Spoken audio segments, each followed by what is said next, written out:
my God. Look who's back. Ben and Woods, 97.3 The Fan. Got a little pep in our step this morning. That's because pitchers and catchers report to spring training. Baseball is back. Let's go, Padres. Yeah, I haven't heard Let's that. Let's show them how it's done. The extended version. Let's go, Padres. Let's have some baseball fun. Time to turn up the heat. Time to take the field. Something like that. Line drives and stolen bases. Diving catches. We're going places. Come on. Come on. Come on. Come on. Let's go, Padres. Unbelievable. All that waiting, all that depression, all that lamenting. And it's finally here again. And I feel so good. I'm so glad that baseball is back. And that's what we're going to be talking about. The majority of, the rest of our lives, hopefully here as a show. Thanks for tuning in, guys. Ben and Woods. And, man, so excited to get another season going. Covering another season with you guys. I'm just elated. I'm Woodsy. That's Paul Rindle. He's the executive producer of the program. Good morning, Paulie. Hey, how are you? Doing great, man. How are you? I am good. Good. Had a little hoops game last night. A lot of basketball last night. I want to talk about that in a moment. Ben Higgins, your friendly neighborhood sports anchor, joins us as well. You did not have a lot of basketball. You were, let's be honest, you were out greasing the wheels and shaking hands, kissing babies, doing the San Diego sports politician bit. What are you launching, a new website or something you want people to get behind, invest in? Yeah, what? no, I did have an out and about evening in between my TV shows. I went to the San Diego Legion kickoff party for their new season, which starts this Sunday. So when said hi to some of the members of the rugby community of San Diego last night. When you got in this morning, you told us, he said, yeah, and then I went to the Legion, and I was like, the American Legion, like the Kiwanis Club or whatever it's called? Elks Club, Lodge, went to the Lodge, yeah. I thought maybe they asked you to come do a speech or something, and be like, well, I'm Ben Higgins. I do Channel 10. I'm also on Ben and Woods, and I love the Padres. I used to really like the Chargers. I love the Aztecs, and I thought when you said to the Legion, I thought you meant the American Legion, and I was like, why are you going to the Legion? Kiwanis, Rotary Club. Yeah, the Rotary Club. Why do they have so many different clubs? Veterans of Foreign Wars. There are a lot of clubs out there. There's a lot. And so that's where I thought you went. And then you said, no. San Diego Legion rugby team. And there was a good party? Yeah, I had a real nice event with players and coaches and their staff and some of the media at a restaurant in Fort Oak in Mission Hills. Really good restaurant. So. Fort Oak? Yeah. What kind of food? They had a buffet out. There was some swordfish. I had some swordfish. Oh. Yeah, and some carrots. It's an elite dinner. Yeah, it was very tasty. Yeah, very tasty. It's good. It's a good spot. At the menu right now. Yeah, a lot of seafood. It's upscale. What? Fort Oak. Okay. Yeah, it's up in Mission Hills, just up Washington Street from the 5 freeway, kind of above the airport there. If it was bad, and it's not, but you could say Fort Oak, more like Fart Oak. No, it was really, delicious. really good, yeah. Well, I'm happy for you. It's nice to go out and make the scene every now and then. Keep up the good graces. We don't talk enough rugby on this program. I get the sense that, rugby is still a niche sport. Yeah. It's a very well-run, funded team, and they're very serious about their rugby. It reminds me of the SEALs. They're very well-funded, and it's a well-run organization. Lacrosse may not be at the top of everybody's mind, but these guys know what they're doing. They're moving back to Torero Stadium this year, and the first game is this weekend. I saw a Legion tryout one time. I was going to practice with my baseball team. This is last year, and there's one thing San Diego's lacking tremendously is field space. I had this conversation last night with a coach, and for as much baseball, soccer, as much outdoor activities here, we are severely lacking fields. So, I coach in Encinitas Little League. We have our meetings tonight. We had our first practice last night. Now, I'm lucky enough to know someone that coaches at a high school.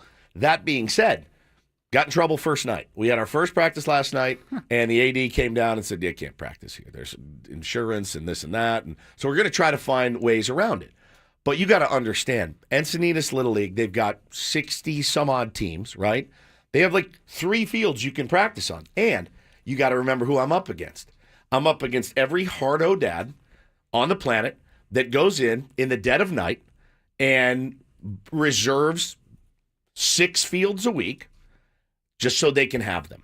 So it's a thing. It's like a real thing. I'm going to be better suited practicing in Vaughn's parking lot with my team than trying to get a field for the rookies. They don't really care about the rookies. They care about the or T-ball. You know, it's funny you bring that up because one of the movers and shakers I was talking to last night, and I won't give away too much, but they're literally working on a project to try to create more fields and field space in San Diego. So I saw them. You know the fields off of Birmingham, right off the 5? Yeah. I saw the Legion doing like a tryout or a practice over there one day. Oh my God. Those are men. We are not men. Like technically we are men, but we're not men like those guys are men. I watched them for about 10 minutes in practice. I go, I can't watch this. I feel terrible about myself. Just yoked and beating the crap out of each other, fast and shredded bodies. I was like, I'm not watching No helmets, this. no pads. No, you know. I'm a baseball player, bro. Smoke cigarettes and put me at first base. But it was, so I got to do practice last night with my little guys, and it was, I got to tell you, man, I was pacing the house at 2 p.m. Practice was at 4:30. I looked at Hannah, I go, what am I going to do for the next 2.5 hours? So I'm like doing busy work, I'm doing admin work. I was so excited to get back because this is the first team I've had with these kids have 3-4 seasons under their belt. They love baseball. They're into it. They want to get better. Are they perfect? Do they always know what they're doing? No, but they want to learn, and they let me coach them. And I got to tell you, I left there on cloud 9. Now, I left there with no voice, but I left there on cloud 9, getting to really, really coach and teach. And I got home, I looked at Hannah, I go, this is the next thing for me. You're turning into Mike Schilt. I said, I love this. Yeah, I said, I just love this, man. This is where I belong, is coaching these kids and trying to make them better. And it was awesome, man. Bo was great, listened, coachable, a leader, like everything I had asked him to be. I did not trade him. I would have several offers for him because he looks really good. But I have like an infield. I looked around and I went, that's a legitimate infield. Like that, we almost turned 2 double plays at practice. Like they're 7. Like they were legit. Not to rain on your parade, because I'm happy for you, and I do think that this is definitely something that is right up your alley. But after the first practice, you haven't had to set a lineup. You haven't heard a parent complain about where their child is playing or how much time they're playing or where their spot in the batting order is. The stuff that really makes parents hate coaching kids. Sure. You haven't gotten to that yet. You've just gotten to teach some baseball and get everybody excited about the season. So the good news is I know 7, 8 parents. Every one of the dads was there last night, and I was wearing their kids out, and every one of the dads was like, hell yeah, go get them. Like, they love it. The dads don't care at all. The moms weren't there last night. But, yeah, I'm not a hard coach. I'm a loud coach. I'm loud. Why would you go there? Now you got an easy step on third. Come on, think about baseball. That's me, dude. I don't yell at them and tell them they're terrible or they stink or anything. I'm just a loud exuberant, excitable coach who loves this game. I just love this game. So the timing of it all is perfect, man. The season's starting up again. My seasons are starting up again. The Tier 1 start on Sunday. This is it, man. This is like landing at Disney World for the next 8 months for me. So we all had busy evenings, and that was before the Aztecs game even started. Paulie had a basketball game. You had your Little League practice. I had my event. And then you come back and watch a basketball game that stretches deep into the night with craziness, absolute insanity.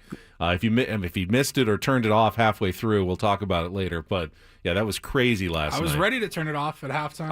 I was too, and you know me, I'm not the turning it off type. I did. I was very frustrated and ready to turn it off. I always think that In fact, the fact that I didn't turn it off or you didn't turn it off is quite telling of how the game went in the second half. I think I was the bad luck because I watched the entire first half. We were texting about it, and then it was, 9:30 or something? I go, I got to start trying to wind it down. Down 17. Yeah, down 17. I go, I'm just going to shut it down. So I shut it down, and you guys kept texting, and I was reading your text going, oh, all right, well, I'm not turning it back on. Yeah, whatever you're doing, it's working. So you guys are welcome for that. Paulie had a men's basketball game. Got a little chippy last night, yeah? A little bit right there at the end. I like that. Yeah. Yeah. Did you guys win? We lost. I lost my cool a little bit at the Ooh, end. did you get chippy because you were losing? We got chippy because this team had like 2 pretty good players and 1 really good player. This guy dunked 3 times, including an alley-oop on a fast break. And I go, forget it, dude. We are in the lowest level on Tuesday nights because we're all fat old guys. Yeah, we just want to play hoops. Trying to get some cardio in a fun way. And this guy dunked 3 times. I'm like, that should be automatic promotion to the next level. Correct. If you have a guy on your team that can dunk, you don't get to play the lowest level. Not even, I used to be able to dunk. Rarely ever even close in a game. Like, I'm talking everybody clear out of the way. Move. If I do everything perfectly, in practice, I could maybe dunk it. This guy, in a game, 3 dunks, including an insane Can you really alley-oop. be mad about that? They're just better than you. They're in the lower level, Maybe they're though. in the wrong league, but That's what he's saying. That's what I'm saying, But they're just playing good basketball. Yes. You can't get mad about that. I got mad at the other guy Okay. who didn't do anything except run his mouth the whole game. Oh, so he's got the good player. He's not great, and he's just I really the didn't whole even time. say anything until the end. I had like 3 other guys on my team that were like, "Shut the," they were in his face. And then finally at the end, I kind of Lost your cool a little bit. Did you dap up after? He walked away. Hopefully, but I dapped up everybody else, and well, we know what he's listening to this morning. It's not us, right? Remember, we're trying to keep listeners here, Paulie. Jeez. Yeah. That's fun though. I'm glad we all have some things that we like. It's the adrenaline going a little bit. Yeah, it does, man. Yeah. It does. We have to keep moving here because I'll set the menu coming up, but we have an early guest today from Peoria, Arizona. He is safe and sound in his new home for the next 6 weeks. Coming up, bottom of the hour, spring training, Sammy. First time. You can expect pretty much daily appearances with Ben and Woods until spring training is concluded, but we'll check in, set the scene from Peoria, Arizona in the first hour. We'll let you know what else is coming up on the program after Kelly Danick's traffic. Good to have everybody on a Wednesday morning. Ben, Woods, Paul on San Diego's #1 sports station, 97.3 The Fan.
So it ended up being a late night last night.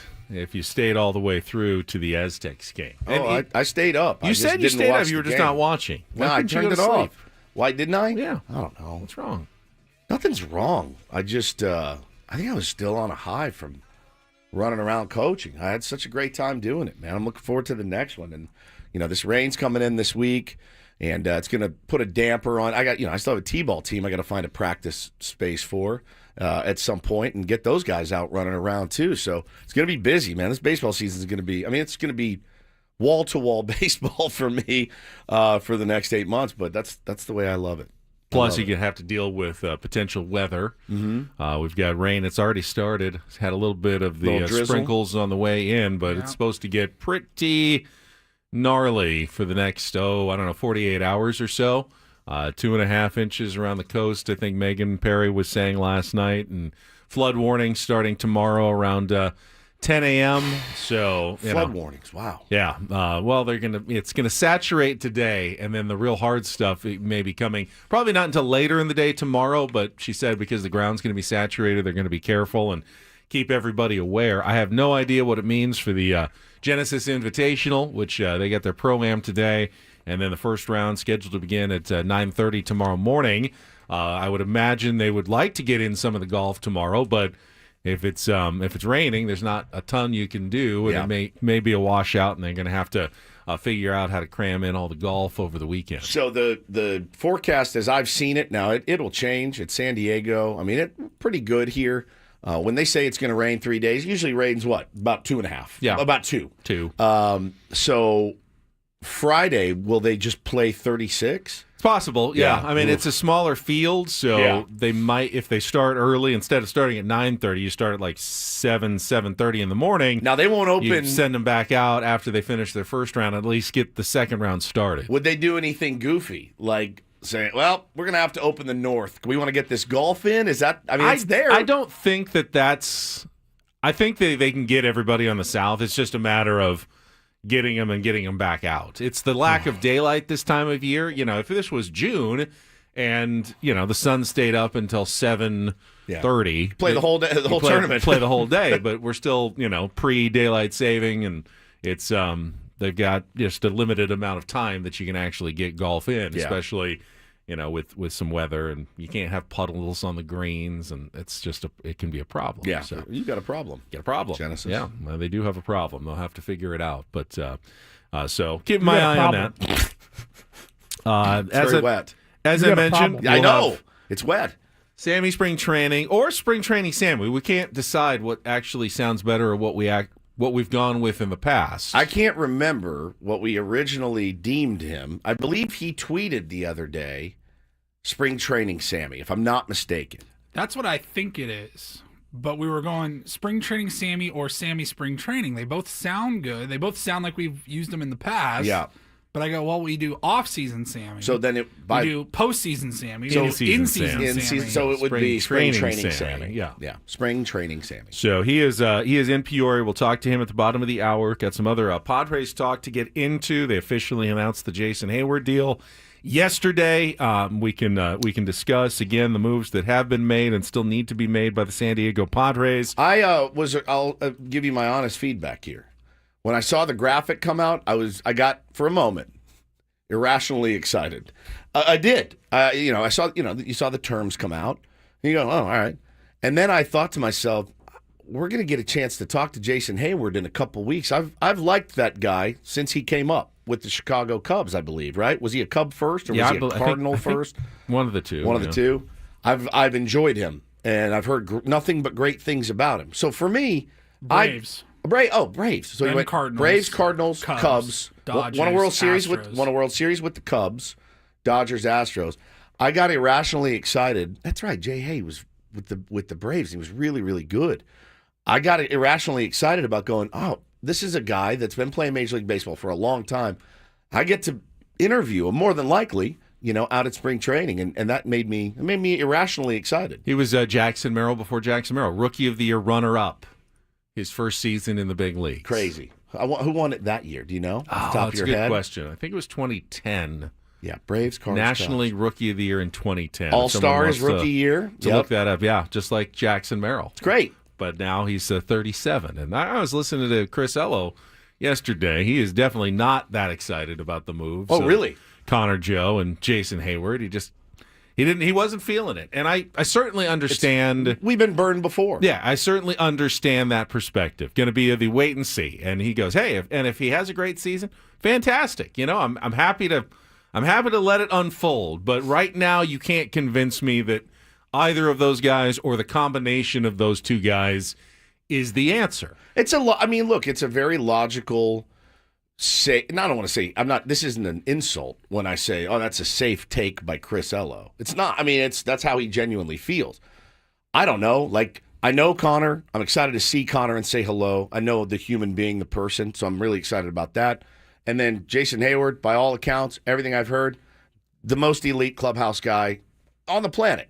So I think we need that. I think we lost some of that with some of the guys that we lost. So if you can come in and do that and come off the bench or do whatever, help this team win games for $1 million, no brainer.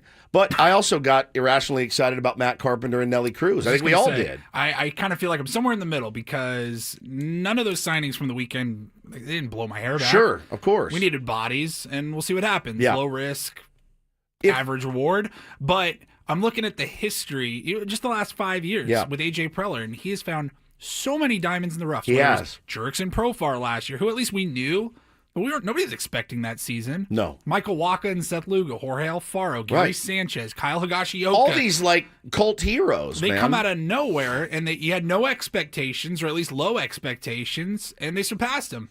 Then you also have the Nelly Cruz and the Matt Carpenter signings. You know what I mean? Which one is this going to be? Think about Solano. Think about Peralta. That's at least the headspace I'm in, and at least the quality. We had Robinson Cano in a Padres uniform. Yeah, the quality of the human, I think, is what I'm most excited about. And again, 100% selfishly, I'm looking forward to talking baseball with a guy that has been there and got the ultimate prize. And by all accounts, his clubhouse speech is pretty much what won the Cubs the World Series. I want to ask him about stuff like that. Like we may never see him again after spring training. He could be well on his way, back wherever he lives, and he's like, I didn't make the team, or I got hurt, or whatever. But the opportunity to talk to Jason Hayward, I'm pretty excited about. I think he will make the team, and I think he will make a positive impact. If you're hoping for a 25 home run season, then I don't know what to tell you. Yeah, they're looking for a seven hitter. Yeah, they're looking for a guy who can platoon and maybe combine with the other guy to hit around 20 home runs. That's what they're looking for from Jason Hayward. And if you keep those expectations somewhat reasonable, then you're not going to be overly disappointed. I think that's my whole motto with the San Diego Padres this year. I'm trying to keep my expectations reasonable. But we do have superstars on this team, and those superstars, as I said last year, you guys are going to get tired of hearing it again. The superstars have to play like superstars. They just do. We can't go anywhere without them this year. Not going anywhere without them. I see Spring Training Sammy in our YouTube stream ready to go, so we'll get to him coming up. After that, we can talk about the Aztecs' incredible comeback last night. We have our regular features as well, like Don't Do This, Take on Woods, and the Ryle Report, all here on a Wednesday edition of Ben and Woods. First, though, let's talk about will and trust, and what happens Trust and will. And will and trust and will. Yeah. And trust and will. Or will and trust. Well, I mean, if you want to put it in the website, you should probably type in trustandwill.com. Don't will and grace. But you need wills and you need trusts. That's true. In order to secure your family's future, one or the other.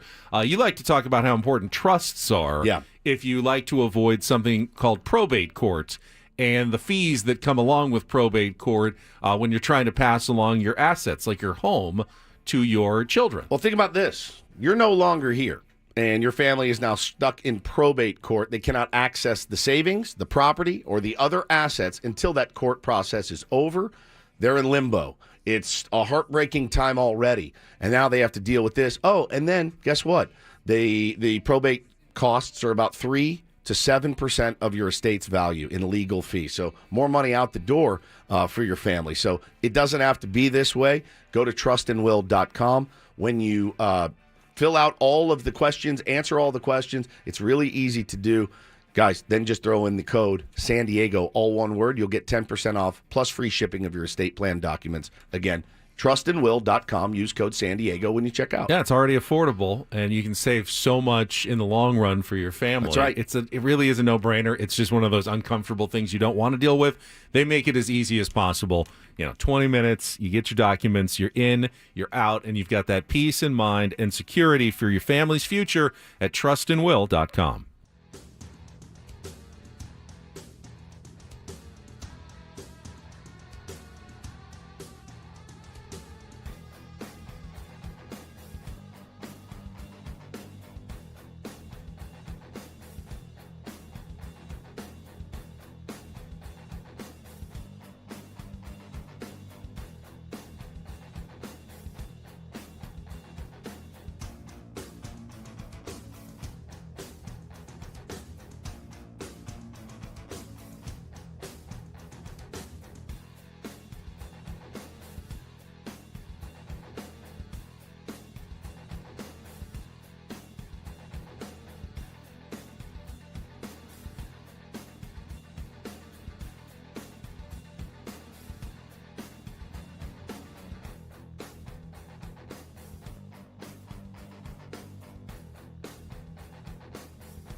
I feel for Sam Levitt.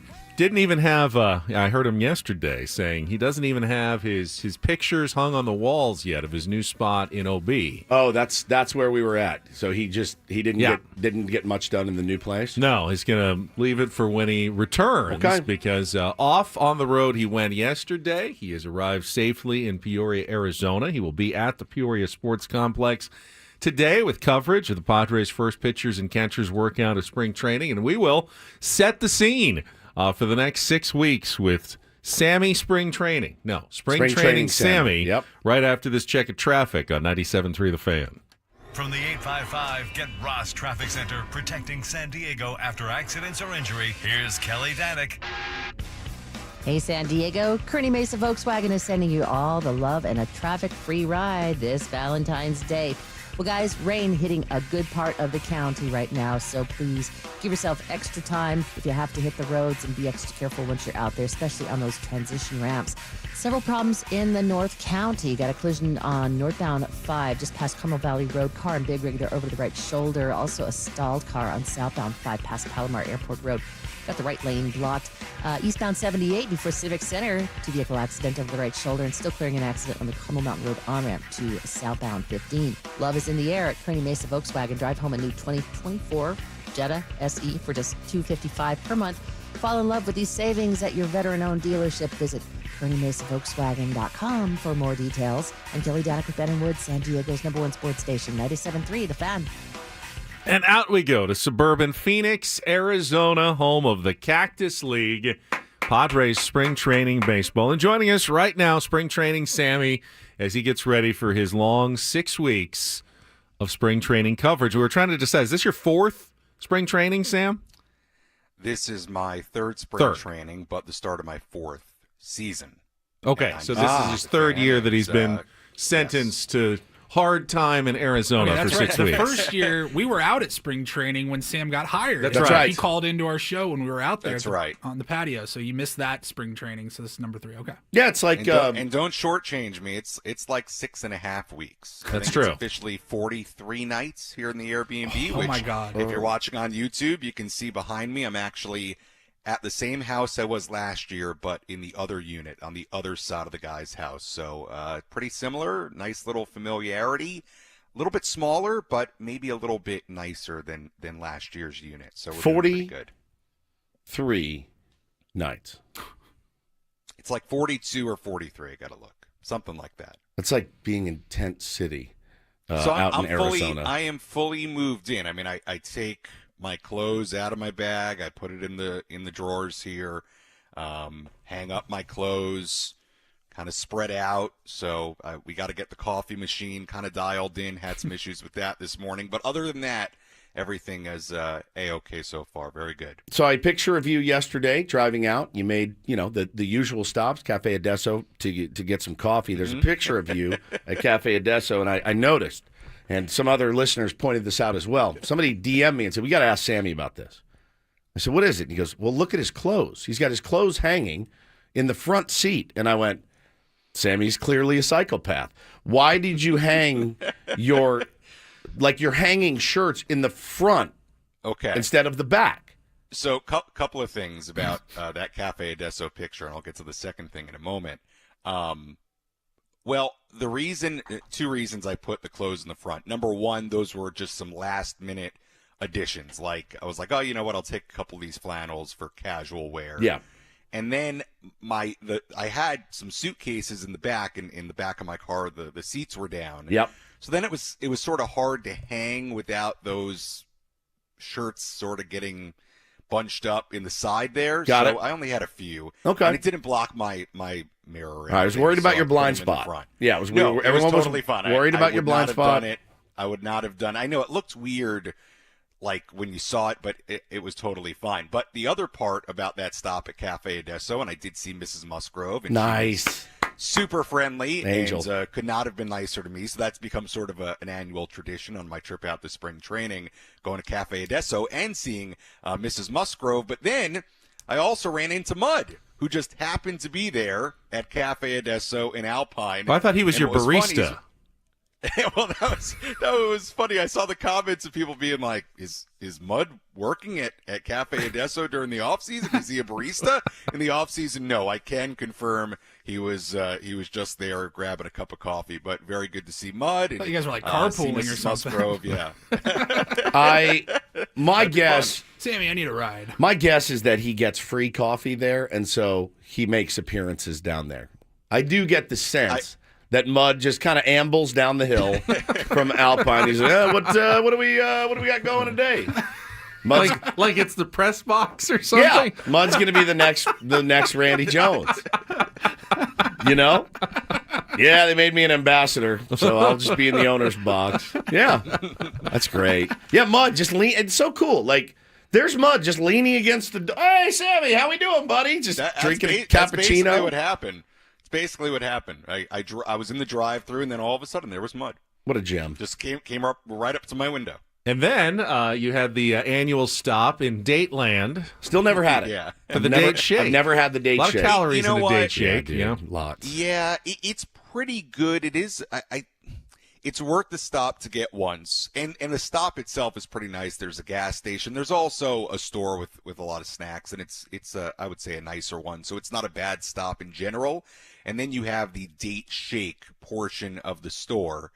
It is good. Now, it's an acquired taste because, number one, I don't think everybody loves dates. But number two, the dates are very piecey in the shakes. Yeah. Like, I think if anybody's ever had it, yeah. Like, you get a lot of date pieces, and sometimes they're almost kind of like strawy, like, kind of like the outside of a date. So it's a little bit of an acquired taste. It is good. It is sweet. I did get a date shake. You can get other shakes, but that was good. I also stopped in Yuma. I went to Mr. G's Tacos. Yes, that's our spot. That's our spot. Yeah, that's what we love. That was good. I had 2 rolled tacos and a bean rice and cheese so good. burrito. They're like $3. Incredible. So good. Yes, yes, very cheap. So I had some good stops. I got out pretty early, and I got my money's worth on the drive out to Peoria. Well, listen, man. Today it all gets started, and this is my favorite part about spring training is that pitchers and catchers are today.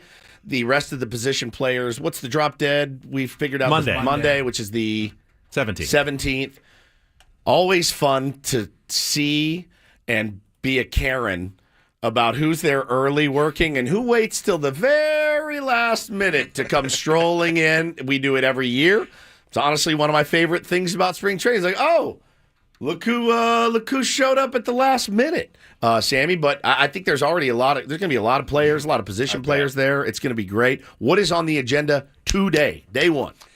Yeah, well, number one, I would also say I'm with you that becomes like a storyline every spring. Oh, it's a joke storyline. I couldn't care less, but I think it's who's fun. Who's there? Who's not? I mean, I guess you're committed. It's an 8-month season. Guys have wives and kids. Like it's the silliest thing. If somebody shows up the 16th or the 17th, it doesn't mean anything. Correct. As far as their commitment to the team, although it's always good to see who is there. I mean, what would you put on the percentage that Jackson Merrill is? He's 100%. Well, he was already there when we were at fantasy camp 3 weeks ago. Yeah, he's right. My son yesterday said to me, we were talking about it, pitchers and catchers and what they have to do and show up and everything, and he goes, "I bet Jackson Merrill's already there." I go, "Bo, he is the first kid out on the field. Trust me." I said, "This guy is going to be shot out of a cannon on day one." They're going to have to tell him it's different than last year. Last year, probably.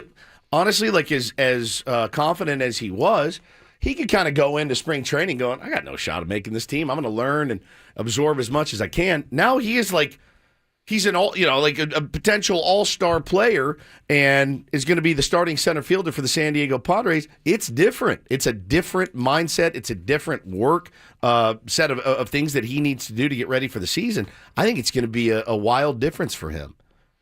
Yeah, look, I look forward to talking to him and getting his thoughts as he heads into year 2. I mean, he said all the right things at FanFest, and I'm sure he'll continue to say those things about trying to have a mindset like he's trying to make the team again. But it is different, Woodsy, to your point.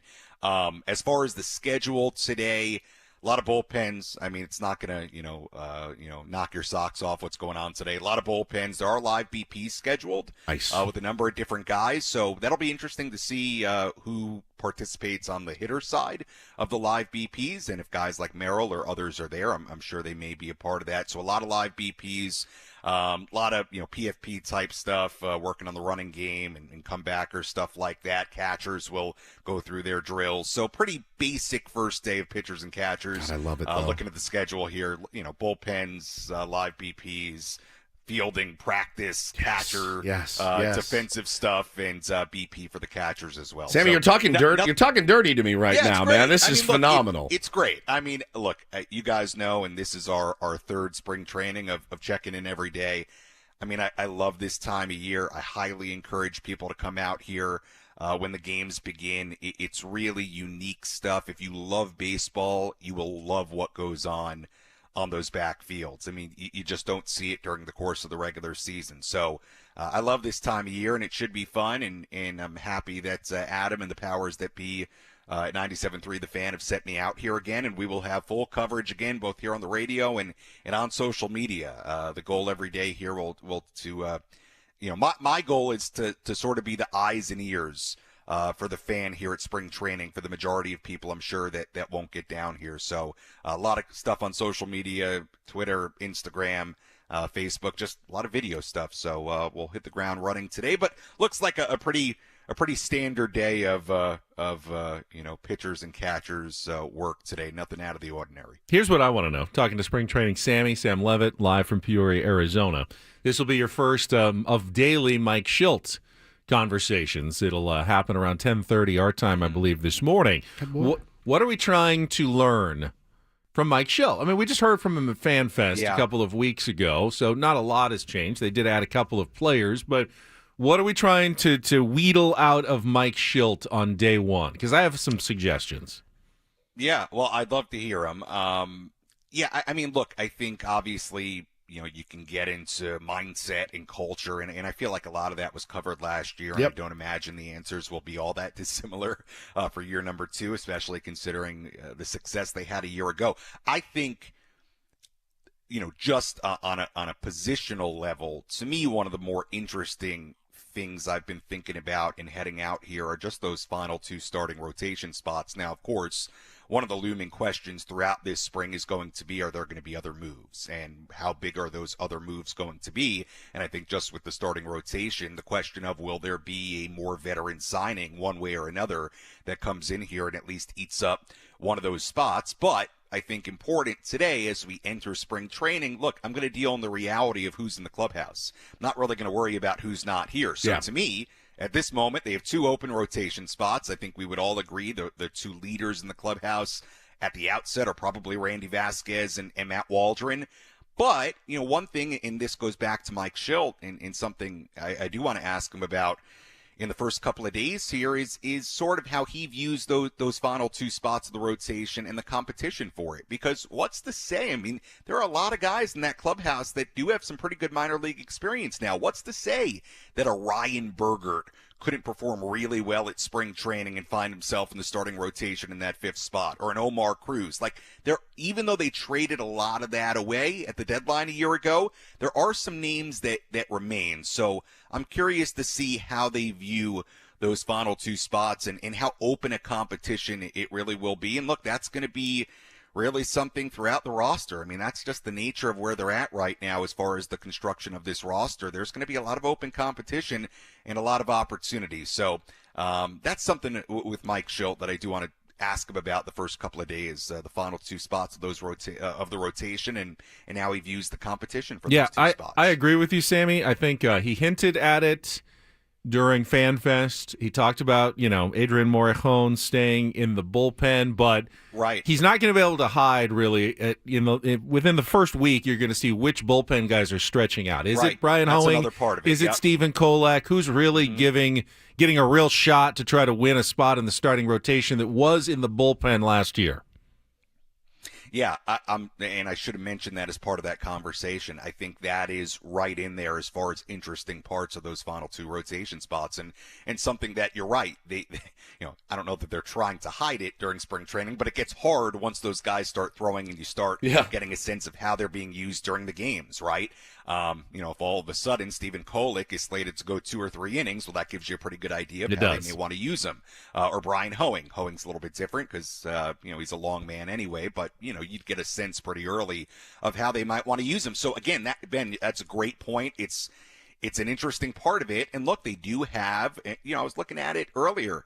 Look, it's a deep bullpen. A lot of names there. I mean, especially when you want to add in Alec Jacob and Sean Reynolds, maybe a couple of guys who you think have a really, really, really good shot to make this bullpen out of spring training. So they may have the luxury to at least toy with a little bit the idea of a Hoeing or a Kolek being stretched out into a starter. And I think a good question for Mike Schilt as well in that sense is, so if they start doing that, how committed to that are they? I mean, if you do start stretching out a Kolek, does that mean you're really trying to wedge him into one of those spots, or is it something where he has to win it and then you'd kind of, take him back a step a little bit and get him ready to be more of kind of the role he was in last year? So that's again, the starting pitching part of things, I think in a number of respects, that's one of the more interesting parts of this as we begin things here today. We'll have some fun out there, Sammy. I know it's long. Just, one day at a time, pal. You can get it done. We'll see you in a couple weeks. We'll talk to you every day. Try to get some Tirso video. I'd like to see his swing. I think everybody in the fan base would. As much as we, a lot of us like the new additions, having another Jackson Merrill, 2.0 would be pretty sick, man. And to have a guy that says, nope, I'm taking this. This is mine. I'm taking it would be pretty cool. Got a lot of pop. Would love to see some swings if you can get them. Woodsy, my goal is to get all the video I can. It's also to stay physically and spiritually strong for the next 6.5 weeks. Good. You want to pace yourself. Yeah, don't burn yourself out today. I've typically hit the wall around like week 4.5, 5, where I feel it. I get so you. We're trying not to hit the wall physically, spiritually strong in Peoria. That's the goal in 2025. Take care of yourself. And don't accidentally stumble into the wrong unit at the Airbnb thinking it's last year and you walk in on someone in a, possibly compromising situation. Well, it should be with the codes and stuff where I can. All right. We should be okay. Hopefully Take care, that Sammy. works properly. Thank you, buddy. There's Sam Levitt. You'll hear him pretty much daily with us, and then you'll also catch him with some of the other shows I heard Annie and Elston talking about. They hit him, a couple times a week because he's usually working during their show, but then he'll catch up with Gwen and Chris in the afternoons with new sound and players, and Mike Schilt and maybe AJ Preller from time to time. You know how it works at spring training. It's a process, and they all go through it, and this is now what they do to get ready for the season. Yeah, buddy, can't wait. I'm titillated right now.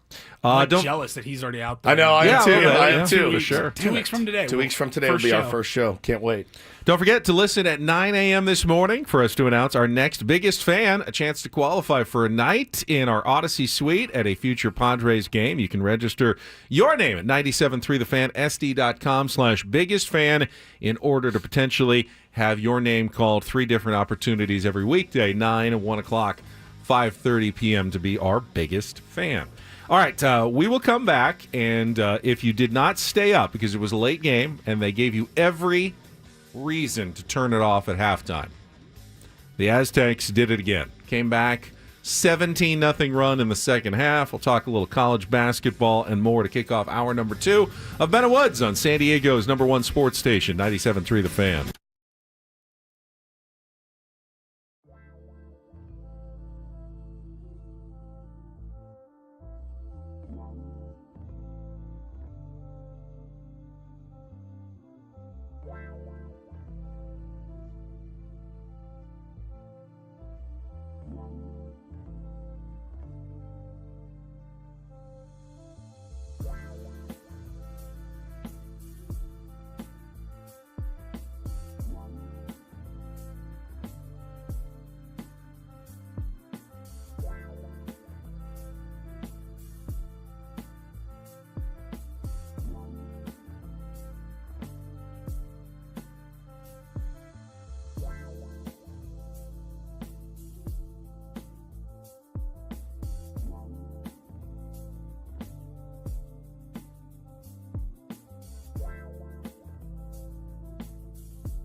I really don't think I'm exaggerating.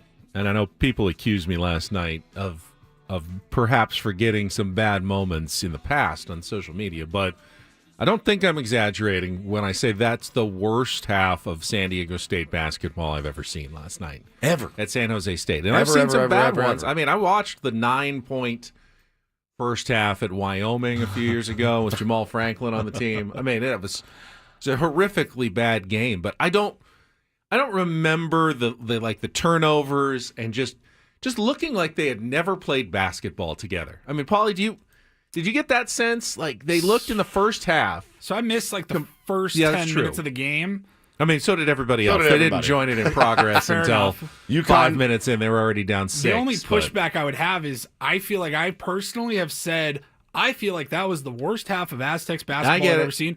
Like 3 times this year. I get it. Including last Tuesday night when I was driving home from basketball and they were down 20 in the first half at home. Against the same San Jose State team 2 weeks ago. It's like, I think so I get that. Being down 20 at home to San Jose State was worse than last night. Score-wise, it was worse. It was ugly. Aesthetically, though. Oh, aesthetically, it was a giant turd. 0 for 13 from 3. It was 12 turnovers. 12 turnovers. Yeah, it was just like dribbling into a corner and losing the ball. And trying to pass to somebody and throwing it over his head out of bounds. It was just weird. What is the opposite of crisp? Soggy. It was soggy. That's how they look. They look like a soggy basketball team. Very soggy. Like a piece of toast that you ran under the sink and you're like, I guess I'll eat it. I got nothing else. It was horrific. Clank, clank, clank, clank. I mean, they'd get the ball, Ben, in transition, and then they would spot up with, what's the shot clock? 30? 20, 30 starts at 30, so yeah. Spot up with 28 on the clock and just clank. I'm like, guys, what is happening right now? What is happening? And it's the same thing that's been happening to this team, I don't know, the first half of almost every game this season. I guess what made last night different for me, and I get it, I get a little too emotional when watching San Diego State basketball, but the other games, I still knew in my heart, all right, a terrible start, but they are the better team, and they'll probably make a run and come back. They may lose because they've dug themselves into a big hole, but they probably will make a run. I didn't get that sense at halftime. I didn't get the sense that they could come back, that there was anything they could do about it. They were just simply going to turn in a putrid performance that was going to wreck any hopes they had of making the NCAA tournament, and that was it. And I was almost resigned to it. And I'm not the kind of fan who gets resigned to bad outcomes. I'm always hopeful until it really is the end and the nail is in the coffin. But last night at halftime, I really felt like hope was lost, which made the comeback even more stunning because it wasn't the old, hey, nose to the grindstone, we're going to play hard for 18 minutes, and if everything goes right, we're going to chip away, and eventually maybe we can give ourselves a chance in the last 3 minutes of the game to come back and win it. No, they came out in halftime, and within 4 minutes and change, they had erased the entire 17-point deficit with a 17-0 run out of the locker room. They were down 17 at half, and the media timeout came with 15 minutes and 56 seconds to go. In 4 minutes, the game was tied. Bananas. Unbelievable. It was like they had just switched uniforms at halftime in the locker room. Like, all right, now you come out and you be us and we'll be you. And, we'll just absolutely reverse roles in the second half. San Jose State was turning it over. They were chucking up threes that were clanging and bricking, and San Diego State was just unstoppable. And so the game was tied at 37 at that point. It was 37-20 at the half. It was 37-37 just over 4 minutes into the second half. And then after that, it was actually a pretty good game. Yeah. It was close. San Jose State, staggered but recovered, hit some threes, and it was back and forth. Aztecs were up by 2, 4. San Jose State took the lead. San Diego State went back up. It was still tied, I think 57-57 with around 3 minutes to go when the Aztecs finally took the lead for good on a flying tip-in by Miles Bird coming back on a fast break. But it wasn't even over then. They still had, opportunity San Jose State did to tie it or take the lead, all the way down to the last second after Wayne McKinney had hit the first free throw and made it a 3-point game. And there was only a half second left, and okay, it's over, right? There's no way. They had a chance. They actually missed the free throw. The guy waited and let it bounce so he could get himself geared up to throw it all the way across the court. Yep. 80 feet across the court. And wouldn't you know, it nearly banked in to send the game to overtime. Yeah. It nearly banked in. It came down to even the last shot. Yeah, Miles Bird hit an absolutely huge three, Carlos, after San Jose State had cut the lead to 1 with a three of their own. Hit the only one he made all game. Miles Bird did not shoot well, but made the one they needed really him to make with about a minute and a half to go to put it back at 4 and just keep them just barely at arm's length at the end of the game. It was really another nutty college basketball game last night. Better at the line, certainly. That was way better. A big bugaboo, 17 of 22. Yeah, and without those, you're not there to win it at the end of the game. San Jose State 3 for 10 the other way. Yeah. Missed 7 shots from the line. It's an ugly-ass court. No offense to any San Diego or San Jose State. What's their Spartans? No offense if there's any Spartans listening. That's a tough watch. That is a tough watch. It's very busy. But yeah, I shut it off right at half. I go, I can't do this. I'm tired as hell. I got to get some rest. Turns out didn't get any rest, but still turned it off. And then when you guys kept texting me updates, I'm like, well, I'm not turning it. I'm a big Jinx guy, so I feel like the minute I turn it back on, they start to turn the ball over again and play really sloppily. They got the lead down to 9. Yeah. It's 4. 5. Now it's a 2-point game. Tied. Holy S word, they're tied. I got a text that just said tied, and I was like, all right, hopefully they pull out a dub. But yeah, how about this? You can't survive this way. You can't. They should have lost 3 times in the last 4 games, but they survived. What was Dutcher's quote? You get one of these every 3 seasons. Yeah, you get a 20-0 run or an 18-0 run or a 17-0 run maybe once every 3 years. We had 3 of them in the last 4 games, and they needed all of them to avoid crushing losses. God, and we say this every time this happens. Every time. The Standard Sports Radio. Hey, man. This team's learning how to win. They're learning how to come from behind. They're learning how to. I had a buddy text me last night. He goes, "Hey, this is if this team can get into the tournament, this is a good thing. This is what's going to build them up for that." We are so dumb, dude. Yeah. We are all so dumb. I'm so glad I didn't tweet it last night. I texted it to you guys. I said, "Do we need to brace for the possibility that these guys just stink? Like they just stink." It was such an uninspiring, bad first half of basketball. Again, that I texted you guys to go, and Ben's like, yeah, they stink. They stink. I said, it's a very uncomfortable feeling for a San Diego State basketball fan since I moved here in 2009. They've been really good. Yes. Every year. They barely have missed the tournament. It feels weird to be like, yeah, they just may not be a very good team. Yeah, you said I'm going to have to say on the air tomorrow that this just isn't a good basketball team. It's hard to resign. And now that we have the finished product from last night, I still don't know. I know. Are they a bad team that got hot and got away with a victory, or are they a good team that weathered a storm and got another win? I don't know. All you got to do is go to Ben's tweets and read the comments under. I mean, I saw Dutcher era is over. I saw Brian Dutcher on the hot seat. I saw get him out of here. I saw all of it. We got our Dutcher bobblehead. That is perhaps an overreaction. I think so. By the way, Dutcher's halftime adjustments absolutely elite. Yep. He changed the offense a little bit. He told his team at halftime, I will figure something out on offense for you guys here, but you can't give up. That's all he said. Just don't give up. That's cool. I'll figure something out. What we're doing now obviously isn't working. Figure something out, and he did. They changed it up, and an elite adjuster. Brian Dutcher, definitely not the problem with this team. It's just the massive slumps, shooting slumps that they go into, and then they let those shooting slumps affect the rest of their game. Correct. Then the shooting slumps turn into turnover sprees, which then turn into odd defensive lapses for San Diego State. There's more panic. Yes. In this team. Yes. There's more panic. It's more dribbling panic. It's more frantic. Yeah. It's more frantic than it's been before with some Aztecs team in years past that we've watched. But hey, man, You can't complain about a dub, dude. It doesn't matter how you got it. You got it. I'm looking in our chat. Dub J says, and he's not wrong. He says too many come from behind wins to be a good team. I'm like, couldn't an optimist at least say that makes a good team? Yes, that you are able to come back. Able to do that. You're not just out of it. Remember, I mean, dude, look at the Padres. Padres would do it, and a couple years ago they'd be down 4-0. You're like, this game's over. This game, yeah, oh yeah, and then last year, you're like, bro, come on, we're just getting started. We're winning this game, and we would come in here and lament the same things. Get off to a fast start. Throw strikes early. Stop putting guys on. Don't kick the ball around. Don't have bad base running in the first 3 innings.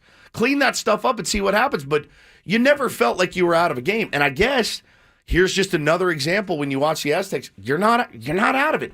Our beloved Darnay Tripp, who always has the best Aztecs takes. Best sportscaster in town. I think some of the best Aztec takes. He said, well, if this team does get in to March, imagine their round 1 game and just how nauseatingly terrifying it will be. They're down 18-2. Yeah, and you're just like, I'm not worried. And then and only then can you call upon what's happened this entire season as a fan and go, I'm not worried. They've done this before. They can do it again.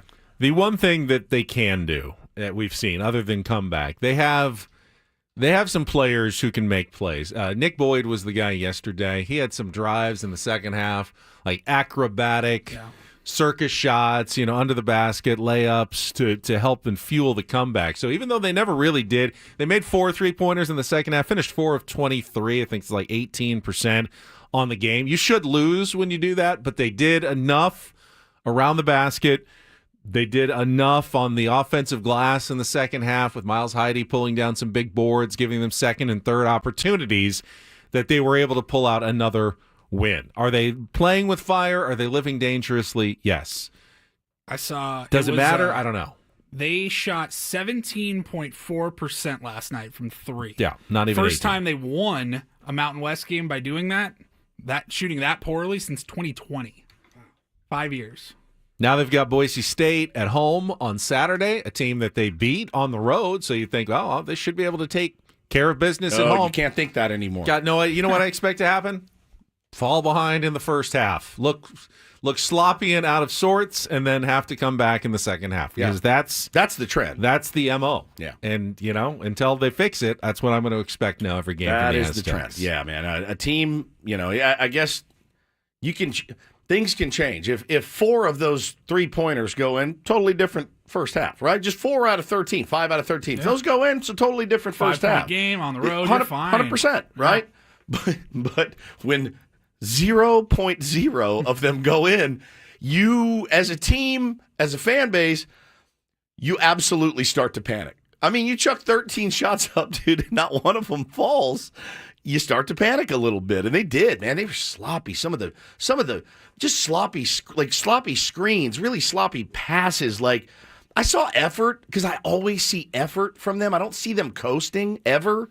They're always grinding, but it was like little kids, Ben. They were like, they'd get the ball and like. There was one game all year when I don't remember who they were playing. I know Ben probably does. When Dutcher had to call a timeout, and he put all the bench players in early, and to send a Kimo message. Ferrari comes in and he's running like crazy. Just might have been the Wyoming the game, energy. yeah. Like Dutcher was like, I have to switch this up because you guys suck right now. The starters weren't doing anything. Yeah. Other than that, that was the only time all year where I was like, yeah, they're just not. They don't have the effort right now. It is a frustrating watch. She's a frustrating side piece, isn't she? She's a two-face. I was taking a real hard look at UCSD again last night. Man, he's really threatening to just walk away. I do think they're the better team in town at the moment. Wow. They're the better team in town. Yeah, your side piece. She slipped and fell, skinned up her knee, but came back and looked pretty good. We got Don't Do This coming up next. Who do you pull for in a fight between two of your least favorite sports figures when they battle each other? We can talk about that coming up next. Did you see my take on this yesterday on Twitter? You thought it was fake. I 100% think this is a staged bit. You can explain when we come back and Don't Do This. First, SDFatLoss.com has extended their February Valentine's Day special through the rest of the month. So no reason not to set up your free consultation and start losing weight fast, safely, and sustainably with SDFatLoss.com. I lost 40 pounds in 60 days, and that's not a surprise. They tell you to expect 10 to 20% of your body weight to go off in 2 months. For me, that was exactly what happened. You can do it as well. It's up to a pound of fat per day by eating regular foods, things you like, things that you normally eat from the grocery store. For me, it was a lot of chicken and steak and vegetables. You can do you, though. They'll tell you how to do it with your counselor, with the support system that they put in place for you. And it's all without any injections, any hormones or drugs. I know that those are trendy right now, but if you want to actually lose weight, you can't stop taking them. They're expensive every single week for the rest of your life, essentially. Or you can just change your life like I did in 2 months and then be a different person. I've kept all the weight off. Take advantage, again, the Valentine's Day special of $200 off by setting up your free consultation at SDFatLoss.com. Join so many other Tier 1s who have lost hundreds, probably thousands of pounds at this point, San Diego. They can do it. You can do it as well at SDFatLoss.com. That's SDFatLoss.com.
Don't do this. Brought to you by Trust and Will. Don't leave your entire estate, house, kids, and life savings up to chance if and when you die. Do set up a trust or will online at trustandwill.com. It's a lot more affordable than you think. Visit trustandwill.com for more info. Woods, Conspiracy Theory Woods, has got something for us. Yeah. I was poking around on the internet yesterday, as I've been known to do from time to time, and I saw a video that emerged from, looks like Bourbon Street in New Orleans. And it's Pat Mahomes Sr., and he's on the street, and he is approached randomly by one John Rocker. Vile, racist turd John Rocker of Atlanta Braves fame. Pat back in the Mahomes day. Sr., multiple-time DUI offender, just got out of jail, I think. Three-peater. He got the three-peat. Does he have to pay Pat Riley for that? His son did not, but he did get the three-peat. So they're in the street jawing at each other. And I watched the video and I watched it again. You can't really hear what they say in said video, but they're jawing at each other. And again, Rocker just walks out of like a bar and they happen to run into each other on the street. So I tweeted this. I said, Pat Mahomes Sr. and John Rocker soft launching an undercard on Jake Paul's next special. Book it. It looks completely staged, and Rocker is maybe the worst actor of all time. Potentially maybe the worst. Hey, what? What'd you say? He's lumbering around. And I go, these dudes are going to do a celebrity boxing match at some point. Then it spills over onto X, Twitter. They start jawing on Twitter. Oh, I should have knocked your ass out. Oh, you're a waste of space and a threat to society. Like, it seems so contrived. Like, it's one of the most contrived things I've ever seen. You know when they have, like, remember when they had Brett Favre in Something About Mary? And he walks in at the end, he's like, I'm in town to play the Dolphins, you dumbass. Like, you're like, you don't belong in this movie. Like, you're not, it doesn't feel right. You don't sound good. You don't look like you know what you're doing. That's how John Rocker felt. I'm usually skeptical of your conspiracy theories. However, both of these guys seem to like their time in the spotlight. Oh, yeah. Both probably could use some extra cash. Oh, yeah. This could be a way to do it. It does have all the elements of a setup. You just watch it. Setup. If you watch John Rocker in it, I mean, it's absurd. It's absurd. So yeah, we'll see what happens with this. But I do expect them to, and I do expect this to carry on and end up like maybe like a Barstool boxing event if they still do that, or a Jake Paul Netflix special or something. I fully expect this to be a thing now. Now, I guess I would call this a triple don't do this story coming out of also the Super Bowl. C.J. Gardner-Johnson of the Philadelphia Eagles took a shot after the game on social media. There was a shot of him, picture of him with Travis Kelce, and he's feeling it after the win, and he captioned it, said, should have stayed with that thick S, and then some asterisks after the S. Paulie, do you hear that? Oh, I heard it. All right. Should have what? So, should have stayed with that thick S, and that was apparently a reference to Kelsey's ex, Kayla Nicole, and also considered a shot toward Taylor Swift. So because Taylor Swift is not thick. No, but she's the new girlfriend. Right. Should not have gone with Taylor Swift. So everybody gets offended. First of all, C.J. Gardner-Johnson, it was kind of unnecessary to do that after the game. So that's a don't do this. But then Taylor Swift's fans, the Swifties, as they're called, they get wind of this and they decide to take their revenge. But they don't take it on him. They take it out on his mom, who is a restaurateur, and they go to what they think is her restaurant's page, King's Grill in Cocoa, Florida, and they start, Village Beer Garden in Cocoa, Florida, and they start review bombing it. Like, they start putting up fake one-star reviews to try to get people to not support. It's his mom's business. Like, it's her livelihood. That's not a great thing to do. Why are you going after somebody's mother? I know. I mean, it's family. It's not. She didn't post anything. But then the triple don't do this is that it turns out the review bombing was a different restaurant, and they own a whole different restaurant entirely. So Oh, no. I mean, not only did they review bomb, they apparently got the wrong restaurant as well. Restaurant owner, it's like, what the hell? I do? What is happening?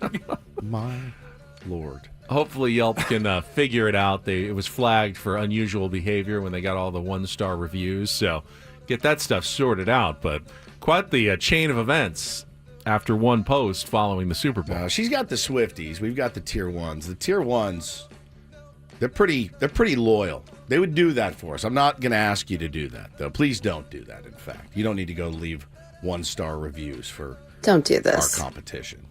Unless you wanted to. But I would never encourage that. I think that's foul play. That is bad. I mean, well, I guess also like what I don't know What will are our hurt Yelp me. reviews? I never want to look. I never. Do we wanna have look. is Don't there ask, can 'cause you now we're Yelp, gonna have you to can do it. Yelp us? Bro, I spent We're not a business. I spent one day back You in can the, Yelp us. Oh, back in the 94.9 early days of the Mikey show. I spent like a Friday reading the Yelp reviews. One guy told us, "I hope you guys die in a drunk driving accident." Oh, my I was God. like, that's an odd. Don't look, dude. I'm telling you right now. I'm just fascinated that this even exists. Oh, God, here we go. Yeah, I'm curious a little bit. I don't know. Where do you go? What category do you even go You know under what they for say Yelp? about curiosity. There it is. Oh God. What? 97 through the fan on Yelp. Station. No. 9 reviews. Oh God. What, 2 stars. like the entire. We got a 2-star rating on Yelp. I told you. As a radio station. All right, let's see. Patrick says the new morning show is horrible. That's us. We're not that new. Well, it's old. This is an old review, right? Well, you got to be kind careful. of ruined morning sports radio for me.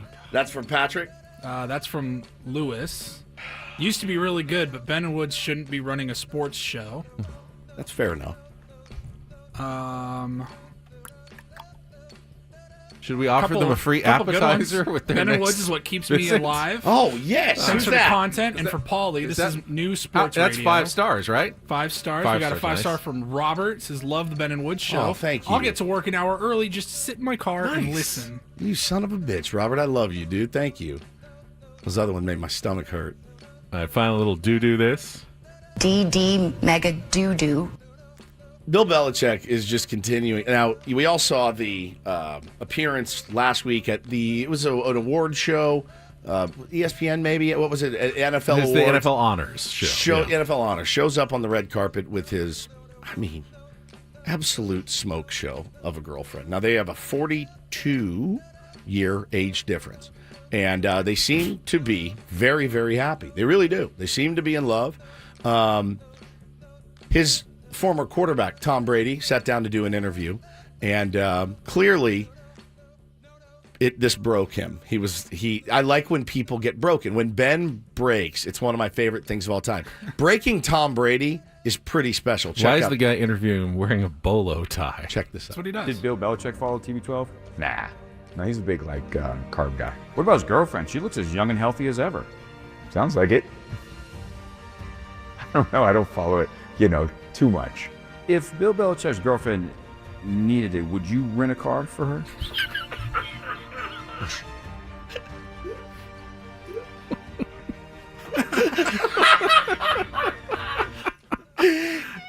You don't hear him, but he loses it. He loses it. He can't even speak, dude.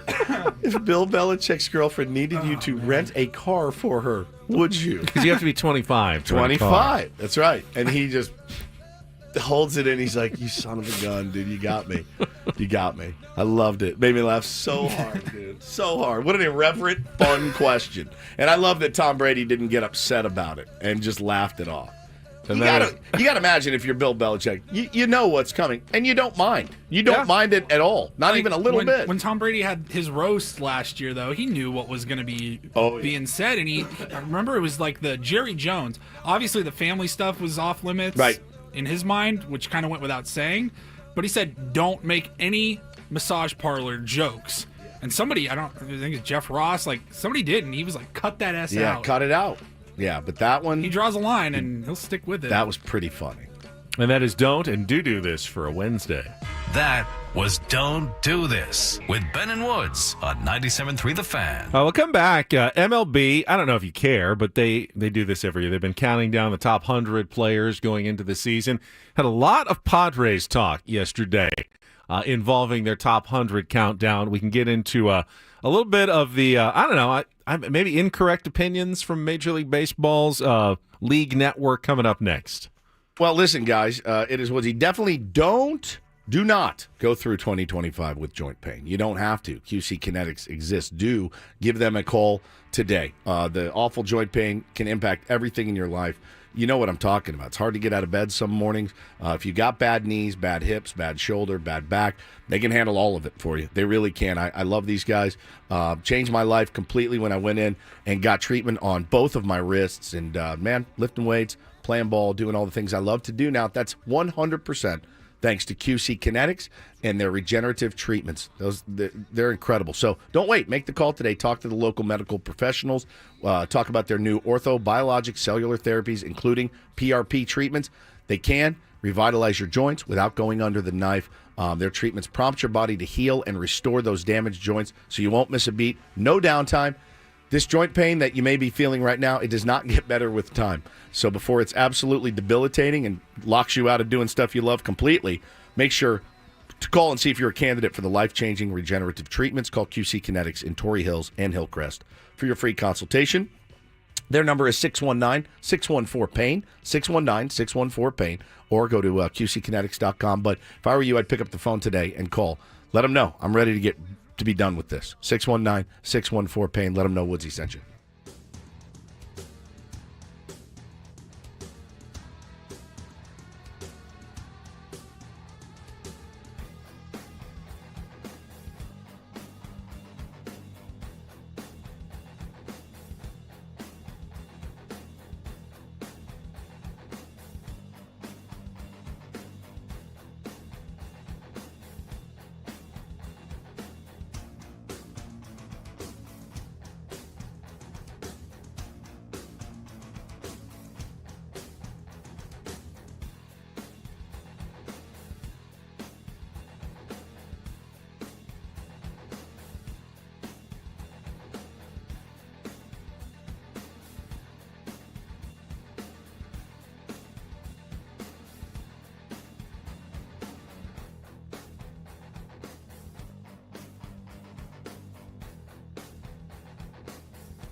So apparently we're getting some new Yelp reviews in for 97.3 The Fan and Ben and Woods. I don't know if they're good or bad, but thank you guys, or screw you guys. One of the two. Well, for every 5-star review, you do get 10% off a slice of cheesecake from 97.3 The Fan. You don't, actually. Nobody's getting any of our cheesecake. Our 97.3 The Fan cheesecake? No.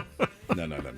We don't share our 97.3 The Fan cheesecake. No, I don't. I'm not a big read the reviews guy. I'm especially like on a. I kind of like to make my own judgments. Does that make sense? Lewis says on Yelp, a 2-star review just now. Ben is a Doyer lover. Keep Woods and Paul and shove Ben off to the side. Wow. Keep him quiet. Love the show. Tier 1 forever. That's over a here. great idea. I'll listen forever, even if Ben stays on. It's Empty the worst. Empty threat. It's the worst. All right, pack your stuff, dude. See you later. No, please don't leave. I know. I need you. I need you like plants need water. We've really become fairly interdependent on each other. Yeah, 100%. Like, one of us leaves, we do tend to fall apart rather quickly. There's no question. There's no question. So I need you. So please don't leave. I've never had any designs of making this show my own.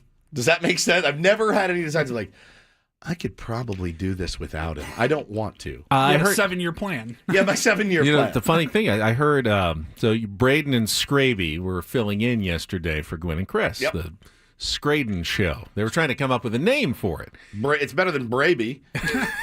and they were kind of analyzing just the names of the shows. They hadn't really gone through this, and they realized, well, he said it used to be the Gwen and Chris show, and then it just became Gwen and Chris. Gwen and Chris, yeah. And then we're Ben and Woods, and then it's Annie and Elston. But every show has one first name and one last name in it. Oh, yeah, that makes sense. Which is kind of unusual. It's not 2 first names. It's not 2 last names. It's all one first name. It's not like Mike and Mike in the morning. It would one be last like, name, yeah. It would be like Mike and Greenberg is what they would do. You know what I mean? And then Scraby talked about, well, why does Gwen come first? The answer seemed fairly obvious. It's Gwen? Gwen is Gwen, but it also, when you think about it, if you said Chris and Gwen, it sounds like Chris Gwynn, who is Tony's brother. So they said that didn't sound right. It didn't come off the tongue right. We actually had that debate when we were starting and had to pick a name for our show. Yeah. We weren't. I mean, we thought it's Woods and Steven, Ben and Steven, or Woods and Higgins, or Higgins and Woods. And eventually we just kind of settled on Ben and Woods. There was no fantastic reason for it. I think we just both thought it kind of sounds a little bit better than anything else. Margie wants to know who's the most valuable. Ben of our show? Yeah, I'll give that to you. I don't think that I think it's a truly ensemble kind of cast. Like you can't name it's like, you know, LeBron or Luka now. Who's the most valuable? One will have a good game one day. One will have a good game the other day. But they're both equally valuable. I think Paulie's the most valuable. Period. Paulie keeps the train on the tracks. I don't want the credit. He's like the Hall of Fame coach that like keeps everything together. Keegan says, "Do you guys have a net worth?" We do. It's $1,700 between us. Yes. Yeah. 7 years of work put in. We have a net worth of $1,700. You often hear about Woods talking about paying off the credit card debt. Correct. I don't remember. I don't remember there being a whole lot of discussions about like the show name or anything. I've just always been Woods on the radio. It's kind of just handed down to us, but like you think about there's other shows out and around the country. It's like their morning shows, like The Locker Room. Yes. Not even like names. It's like a generic. Generic, like in Dallas. My favorite show is The Musers. They mused about sports, and then there was The Hard Line. They took The Hard Line. The only good thing about that is that if one of you dies or leaves, it just keeps going. You don't have to change the name and rebrand. Yeah, that's true. You can just be the whatever you guys what would be a good one? I don't even know. I've never liked those per se, so I mean they had them here too. I'm kind of saying like I'm glad we didn't ever. I'm glad we did too. Oh, yeah. Because like 7 years in, you can't change. Your morning taint. Then it just carries on forever. I see your mind working over there. Yeah, I'm just trying to decide where I'm going next. Twin Cities sports morning show is called The Power Trip. Not bad. Foul territory, fair territory. Yep. Yeah. Down the line. Welcome to Down the Line. The warning track. Well, welcome to the warning track. Guys, it's the dugout. Yeah, it's the dugout. Ben, Woods, and Paul. Yeah. I mean, these are all Welcome options. to the bullpen. So around the bases, in the bleachers. So when one of us dies, it's over. Just so you know. Unless you can find someone with the exact same name to replace them. Him and Taylor just doing a morning show in here. Ben and Woods continues. I'll set my sights on Tiger first. Tiger. When he turns me down. Yeah, I'm sure he's going to want to come do a local sports radio show in San Diego for 4 hours and a round table. I'm sure. He wouldn't be nearly as entertaining as you. He was not. I have no doubt about that. He's actually quite boring. All right, this is a complete non-story, but given the fact that spring training technically hasn't even started yet, or still probably a few minutes away, you still have to fill some of these off-season nonsense stories and discuss random rankings of baseball players, including what MLB Network thinks of your San Diego Padres, and we'll get to that right after a check of traffic here on 97.3 The Fan. From the 855 Get Ross Traffic Center, protecting San Diego after accidents or injury, here's Kelly Danick. Please don't make me preach to you guys about taking it extra carefully out there on our wet roads, especially on those transition ramps. This person found out the hard way. There's a spin out south outside of the 15 right at the King Freeway. People now facing the wrong way in the center divide. Also, kind of sucks to be this person on the Coronado Bridge heading over to the island just before the old toll plaza. There is a stalled pickup truck in that right lane. Westbound 8 for the 67. We got a jackknife big rig taking up the 2 right lanes. They've issued a traffic alert for that. I'm Kelly Danick with Ben and Woods, San Diego's #1 sports station, 97.3 The Fan. So MLB Network has been dropping their top 100 players over the last week or so, 20 at a time, counting them down. Just content filler as they get ready for the start of actual spring training coverage. And again, this is one network's opinion, an amalgamation of some of their analysts and what they think. But we came to the top 30 yesterday, numbers 29 through 20. And 3 Padres appeared on the list, which is not bad. I mean, you got 3 of the top 30 players in baseball, all position players, right there on your roster. That's a good place to start building a team. Sure. When you got 3 of the top 30. Think of if they divided them up evenly, 30 teams, and everybody had like an equal amount of talent. You should only have one top 30 player on your team. Makes sense. You had one from 30 to 60, one from 60 to 90. Who did this again? MLB Network. MLB Network. Yeah. So Padres have 3 in the top 30. Now, they're all here in the 20s, but I thought it was interesting because the first one revealed was Manny Machado at number 29. Okay. It's definitely not an insult to be called one of the top 30 players in baseball. Nope. Again, that means you're in the top percent. You could be the best player on any given team if you're a top 30 player in baseball. Sure. And then they got to number 24, where they named Jackson Merrill, already in the top 25 of players in baseball. And then quickly, this is Jackson Merrill. And then quickly, Fernando Tatis Jr. came in at number 22. And it's Fernando Tatis Jr. Hi, the first thing I thought, just quickly, just as a Padres fan, was that's interesting. They already have Jackson Merrill ahead of Manny Machado after his first season. This is Manny Machado. And I wanted to get your thoughts on whether you agree, disagree, strongly disagree with the take that Jackson Merrill has already passed Manny Machado in terms of top players in baseball. No. I mean, this is a question? Apparently it is. He's got 1 year on the wall. I kind of feel the way you do. He's got one skin on the wall, man. He's been one of the most consistent players in baseball for a decade. So now, if you're asking me who do I want to bet on for the next 10 years, well, obviously with age, it's Jackson, but I don't believe that really factors in. They're not, it's not value of contract. It's just what's the criteria here. It's just ranking best players. They're just ranking their best players in baseball right now. I mean, I love them both. From 100 to Shohei Ohtani, assumingly, when they get to number 1. I love them both. I would take a bullet for both of them. Not a bullet. I'd take a punch for both of them. But I don't think you could say I'm gonna tell Manny this, and I'm gonna ask Manny about his reaction to that when we go to spring training. So, what did you think? Prolific says answer the question. I did. I said I think that those numbers are off. I'd flip them. Yeah, I mean I'd be happy to rank Jackson Merrill 29, but I think Manny still still belongs ahead of Jackson on the list. Sure. And you're not giving Manny enough credit for what he does there by putting him. Now, is very excited about Jackson Merrill. And 100,000%. Love to see him continue to move up the list. But after one season to go from not on the list at all. Yeah, dude. To 24 is pretty nuts. And then at number 22, I get it. I understand that Fernando Tatis Jr. has dealt with injuries the last few years, and we haven't seen him at full power necessarily, but that feels way too low. I dare you to come up with 21 baseball players who you are convinced are better than Fernando Tatis Jr. at playing this sport, because I don't think you can come up with not even close to 21 players who are better than Fernando Tatis Jr. And I think if you ask baseball players, they would also say, I cannot come up with 21 guys who I think are better than Fernando Tatis Jr. at playing this game. Yeah, I don't think so either, man. But that's fine. Again, I say this every year. I'm going to say it every year that we're on. Don't care about these. I don't care really about the power rankings before a game's been played, before a pitch has been thrown. We all have our ideas of what we think about where this team will be. I don't feel any of those numbers are disrespectful at all. If I'm Fernando Tatis Jr., I read that and I go, good.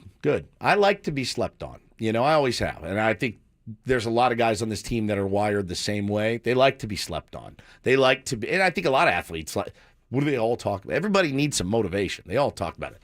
Speaking of motivation, I saw a clip the other day with Dustin Pedroia. And did you know this, Benny? So he got a call from a Padres scout when he was leaving Arizona State for the draft. Padres scout came, said, hey, man, we love you. We love you. Like, you're the best player in the country. And he says he thinks they had the first pick in the draft, but I'm not sure what year it was. We'd have to double check. But he said, it might have been the year they had the third pick. Maybe I don't the know third if they pick? had the first pick then. But So he says to him, a Padre scout says, we would take you, but you're 3 inches too short. And Dustin Pedroia goes, excuse me, sir, do you mean to tell me, and he does this, Ben, he goes like this, do you mean to tell me if I was this much taller, you would draft me first overall? And he goes, yeah, that's what I'm telling you.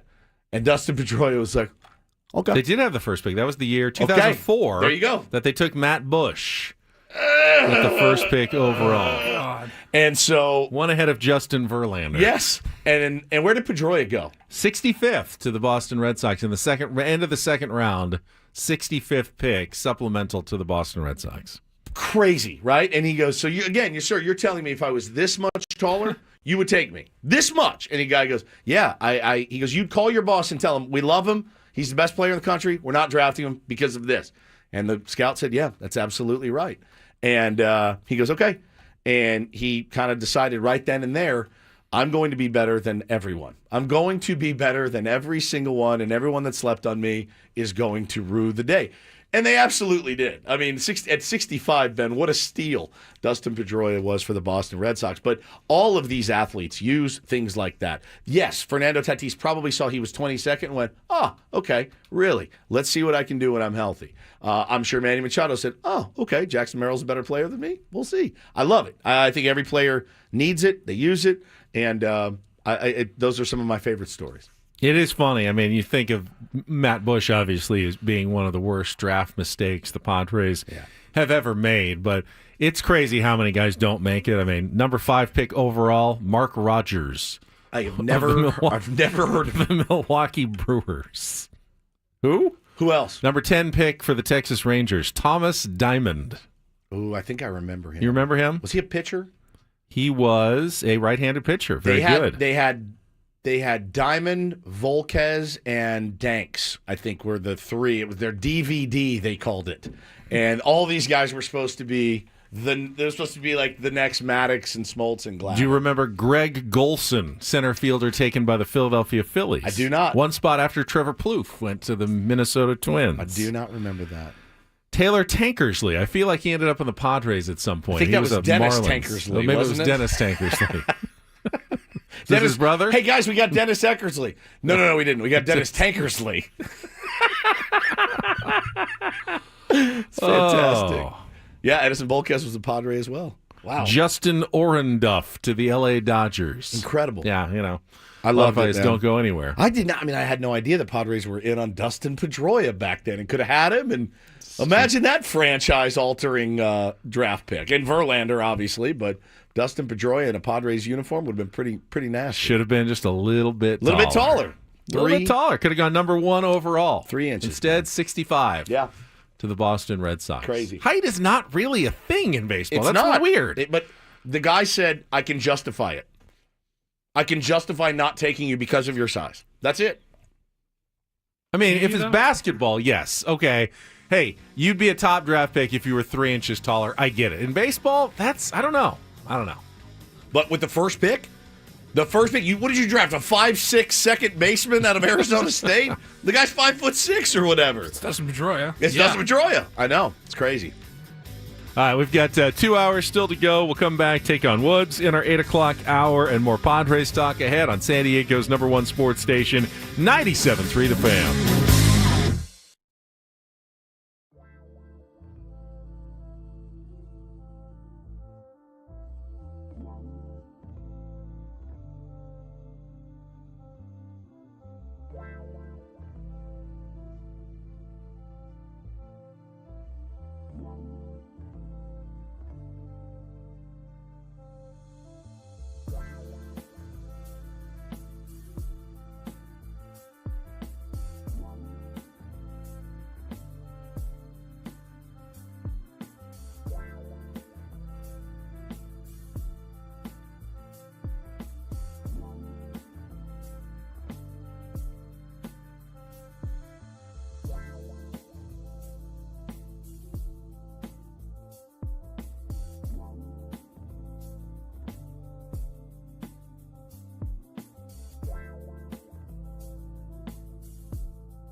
All right, we're halfway home on a Wednesday. Ben and Woods 97.3 The Fan. Lovely to be here with you on a kind of cold and dreary San Diego morning, but definitely needed the rain. It's coming. Slick out there. Be very careful. We need you guys. Even you haters, we need you too, because I know you listen real good, a lot. You listen a lot. The haters may listen more than I think the they lovers. do. I think they do. I really do. If you love a show, you're like, I can miss it and go back and catch up on it. The haters listen every day to get something to get mad about, right? I don't operate that way. A lot of people do. I don't listen to things or watch things that I hate. It has never made sense to me, ever. If I don't like you or your show or your entertainment product or your band, I'm not listening to it and be like, God, yeah. Let me reinforce how bad this sucks by listening to it. I think you have to be careful, though. You don't want to end up in an echo chamber. You know what I mean? Who? Well, when you become a person who only listens to people you agree with, like all the time. Like, hey, I got this guy and I agree with him 100%. Sometimes you should listen to people with differing opinions who challenge you. I do. I have friends that have differing opinions. I have a ton of friends with differing opinions. I'm not saying you do that, but I'm just saying be careful when you say, I don't want to listen to someone who's going to, make me mad or say things that upset me. No. Sometimes there's growth there. Yeah, no question. I have no problem with. I mean, I have zero problem with self-reflection, with, oh, wow, did I do that? I'm sorry. You know what I mean? I have no problem with that. But like, if I don't like your show, like, I don't want to like throw anybody under the bus here, but Jeff and Jared had a huge radio career in San Diego, massive, legendary. It ain't for me. Show's not for me, so I didn't listen. There's been other sports radio shows that don't tickle my fancy, so I just don't listen. I don't listen to hate on it. I don't listen for them to say something that's going to piss me off. So as far as when I'm being we are an entertainment show. That's what we are. We try to entertain people in the morning and inform them and have some fun and break balls and all that. That's what I love to do. But I get it. It's not for everyone. It doesn't have to be. But I wouldn't listen to it if I didn't like it. Does that make sense? The last thing I would do is tune into a radio show in the morning on my way to work when I'm facing down the barrel of a 10-hour day. Why do you think that they don't like us? Just because they constantly criticize us and belittle us read the latest, insult us? Read the latest review. That's what they say. But read it. The bad one? Yeah, read it. All right. And read his name. Put his name on it. Say it with your chest. Alfredo. It's funny because once we mentioned Yelp, we've gotten like 30 reviews since. I was kind of reading these during the break, and I was like starting to read this one. I'm like, ooh, you do not want to hear this one. Well, that means I have to hear it. And that meant you had to hear it. Yeah, Alfredo from San Francisco. Yeah, San Francisco. Says 1-star review. Okay. It's too bad. He says, morning radio is ridiculous. Okay. It should be called The Woods talking about his dumbass kids and whore wife show. It's always fun to see. Hannah taking strays. Have to listen to Tony and Chris to get sports news. Okay. I feel like that's going to be a rap that we get forever, and it's my fault that we just don't talk sports in here, which we absolutely do. But I think that's a little bit over the line, right? Yes. Yeah. Slightly. Yeah. If there's a lot of things I would call my wife, that's not one of them. There's out of all the things that you could call her, that ain't her. Okay? I don't think I need to follow up. I always want to ask follow-up questions, but I'm not gonna even ask a follow-up question. I mean, you can fire away. I mean, what would be a more appropriate thing to call her if you were Alfredo? You can just say wife. Why would you throw that in there? Does he know something I don't know? This is what I'm asking. Because he's trying to be mean, obviously. He is, but I don't categorize that. I mean, listen to Woods talk about his kids and his lovely wife doesn't have the same stinging ring to it. You got to throw dumbass kids and lovely wife. Right. Just you need something to, make the insult really land at the end. So wild to me. Alfredo, you're clearly damaged. You're clearly broken inside. Find me. Let's talk about it. I'll call you. I'll call you today. I just DM me your number. I will call you on the telephone. We can have a chat. And I'm not going to be a jerk. I want to legit know. It is the funniest thing, though, because this whole segment started on the hate listeners versus the people that love this show. Clearly, Alfredo is a hate listener. Big time. But he had to have been listening for us to mention Yelp reviews. To go right He's to Yelp. been He's been listening for listening. 2 hours and 7 minutes. And I promise you he's listening right now. Ultimately, actions speak louder than words. And your words say, I don't think the show is very good, and I don't like Woods, and I don't like his choice of topics. Right. But your actions, which are listening to the show, indicate... Say otherwise. Otherwise. Because there are other options. If you wanted, there are other shows you could listen to. 100%. And you're telling us that as much as you hate and despise listening to us, you still prefer listening to us than all the other options of radio, podcasts, Bro, it's not music, whatever you can listen to. It's not right even now. your AM/FM radio. You got one of these, you have a billion different things you can listen to. We have finished number one out of your choice of a billion listening options right now. Yeah. Think of every song on Spotify and Apple Music. It's crazy. Think of every podcast that's ever existed. It's crazy when you think about it. Sirius XM show, whatever.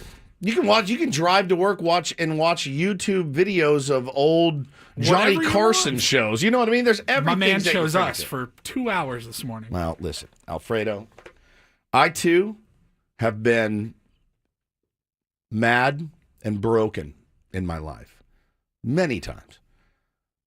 Never to say anything like that about a stranger, but my heart goes out to you. It really does, because that's a bummer of a comment to read. But that's kind of been, it comes in waves. And I did actually want to thank the tier ones for a lot of messages I got yesterday, a ton, based on a post my wife made on social media. Got a couple of pretty gnarly messages and kind of forced her off the platform. And she didn't even really want to talk about it when I got home yesterday. But the messages that I got yesterday were beautiful, stunning. And, those are the ones I'd like to focus on. Those were the really, really nice and kind ones. So thank you to all the tier ones out there. And I think it's important to remember, and this isn't just for us, but it is good to have it in your mind, Woods especially, but this is for everybody out there. There are way more lovers than haters out there. That's true. You hear the haters. They're hard to ignore. Yeah. My social media feed was filled with Dodger fans hating the last couple of days. And, even I kind of every once in a while wince. Like, it's not fun to be the subject of so much scorn. But I always remembered. But I promise you, I know there's way more people out there who support me and have my back. Sure. I'm just reading the ones right now that are criticizing and being mean. This is the interesting one. And I've always had, I don't know if it's a problem, but this has always been my personality. And Jeffrey says it in the chat. You do feed the trolls, though. Chat and show both. 100%. Well, I always will. I like to call it out. I like to have fun with it. I like to get it out there. If it's out there, right, it's fair game, right? If you put it out there, I have license to talk about it. And I think sometimes I think it's funny. Sometimes I think it's hurtful. Sometimes I think it's ridiculous. But yeah, I will always do it. I will always feed the trolls. Because again, like, we come from a time where you didn't just get to walk up to somebody and go, "Hey, your wife's a whore," and walk away, right? But that's not okay. That's not okay. And I think, again, I had one dude that was pounding me. And I've flipped a few of them over the years, certainly. But I do find it interesting to feed them, mostly because I was an English major, but if I had to go back and do it again, I would have been a sociology major. The human condition fascinates me to no end. And again, I've said it a million times. To go on to a show that I don't like, to go into their feed or something and like start insulting people, I'm fascinated by it. Now, this is going to be a never-ending cycle, because I see in our chat everybody's dumping on Alfredo right now, and I understand that. But let's be better. Let's forgive Alfredo. Yeah, I forgive. And let's understand that he might be going through some stuff right now, and he's just, he's channeling in a safe way over the internet some emotion that he needs to get out, and he's directing it toward my wife. you and your wife, my kids. but you're kind of at arm's length. Yeah. It's not directing it at his own kids or his own wife or his own boss or whatever he's really frustrated with. You're kind of a safe way for him to channel that out. And if he needed to do that, that's fine. Let's forgive him and appreciate the time that he spent listening to the show this morning. Jerry Seinfeld in the chat said, "What's the deal with Alfredo?" I found that very amusing. I love it. So yeah, Alfredo, you know where I'm at on social media. Find me, shoot me your number. I'll call you today. We'll chat. You can curse me out. You can forgive him. 100%. I hold no. Well, no, I can't say that. I was going to say I hold no ill will toward any man. That's not true. That's a bold-faced lie. I actually do have a lot of ill will towards people, but Alfredo, I don't know who he is. But don't hold it for people who just throw out random comments on the internet. Yeah, for sure. All right, let's get great call on the Yelp reviews today, guys. Super fun. I told you not to do it. You did it. You did it anyway. I told you. You don't. Hey, I'm gonna walk into this swamp with a stake tied around my neck. Hopefully, there's no alligators here to rip my throat out. Great idea. I'm gonna dive into the ocean in a blood suit. Well, I don't know what happened. I got eaten alive. Go figure. I told you. I warned you both. Don't do it. What do you guys have to do? You go and look. Oh. Bastards. Alfredo, now I had to take my sweatshirt off because I'm sweating. If you'd like to play Take on Woods right now, this would be... I will wax the floor with you. Great time to challenge him. You got a chance to qualify for a trip to Las Vegas. Even Alfredo, you are eligible like everybody else. 833-288-0973. 833-288-0973. Get on the line now. We'll play our music trivia challenge, which probably irritates Alfredo to no end because it's not sports talk. Coming up next here on 97.3 The Fan, After Traffic with Kelly and Woods.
See from Zachary in our chat that our Yelp rating has increased from 2 to 3.5 already in the last 30 minutes. You're welcome, just based Adam. on the conveation. I wonder how much money we get. Which is pretty amazing. I mean, think about that. I mean, that's going from 2 stars, like Subway at the airport, to 3.5, which is fine. Like Paulie said, like Red Robin or something. Some distance. But yeah, but it's not. It's good. Chili's, Red Robin. By the way, who takes the time to review Subway at the airport? My whore wife does. She's the one that absolutely does it. My cold cut combo wasn't quite as freshly prepared as I'm accustomed to at my Subway at the airport. So 2-star review. Yeah, she will review. I'm like, what are you sending? Review. I'm like, stop, please. What are you expecting? It's the Subway at the airport. You don't have to. She is. So before we get to take on Woods quickly, I walked in last night after practice, and she had ordered some dinner for us. Place that we enjoy, Fish District. I would give it a very high Yelp review if I did that. My dinner's on the table. The kids' dinner's on the table. She's hovering over her salad with her phone, and I go, "What are you doing? You're off social media. I know you're not posting a picture of your salad." She goes, "I'm on hold with customer service." I go, "From DoorDash?" She goes, "Yes." I said, "For what?" She goes, "There's a hair in my salad." So I had to take a picture and send it. So it's like, here we go. All right, this is something that bothers me a little bit. Obviously, it's gross. You don't want to have someone else's hair in your food. But I've got to imagine that 99.9% of the time, it's just an accident. It doesn't mean that anyone was being hygienic. Unless it was Alfredo. If Alfredo works there. Didn't do it there in person. It's the world. Sometimes stray hairs blow around. Yeah. Do you expect every single person to be hairless? To be hairless and pick through your entire salad just to make sure a hair didn't get in there? I don't want you doing that either.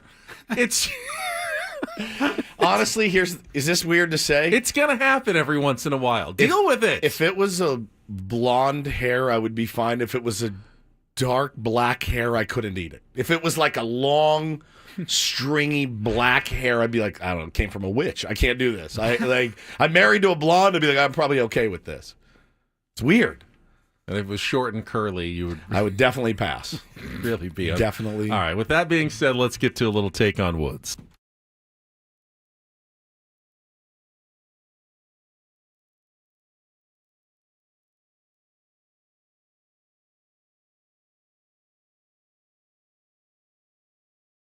We got Angela calling in as our contestant today for Take on Woods. Good morning, Angela. How are you? Good morning. I'm good. How are you? We're really good. We're really good. Thank you for calling in. Thank you for playing. And if you can beat or tie Woods in our 5 questions of musical trivia, we'll put you into our grand prize drawing for the 2 nights in Las Vegas at the Park MGM and tickets to the Motley Crue Las Vegas residency at Dolby Live, March 28th to April 19th. You'll also get the 2-night stay, 2 tickets to the show, and you can get your own tickets at Ticketmaster.com. All right. I assume you know how the game works, Angela? I sure do. All right, then let's get to the categories. Here are your choices. We've got Article Sound System. That is 5 songs that have the word sound in the title, or bands. We have Straight Talk, 5 song titles that begin with the word straight. And we have Rhyme Time, Band Edition. Those are 5 bands with rhymes in their names. So, Article Sound System, Straight Talk, or Rhyme Time, Band Edition. Angela? Let's do Rhyme Time. Rhyme Time, new category today. Okay, again, we've got 5 different bands, and they all have rhymes somewhere in their name. We will have 60 seconds to answer as many of the 5. If you don't know one, say pass. We'll come back to it. First question's the 2-second song. You have to give me the song title and that band with the rhyme in their name to score that point. Angela, are you ready to play? Oh, we were so close. Angela, you still there? We lost you for a second. Uh-oh. Wow. We were right there at the last moment. Angela. Oh, there she is. Oh, okay, we lost you for a second. Count to 5 for me. I want to make sure you're still there. 1. That's not a good sign. We got to 1, and then she disappeared. Oh, I'm here. I'm here. Oh, she's there again. All right. What do you think, Paulie? Do we trust this? Do we want to have her call? 1, 2, 3, 4, 5. There, all right. You made it to right. 5. You All right. passed. 60 seconds on the clock. Category is Rhyme Time, Band Edition. Your time begins when Paul plays the music. Good luck, Angela. Let's take on Woods.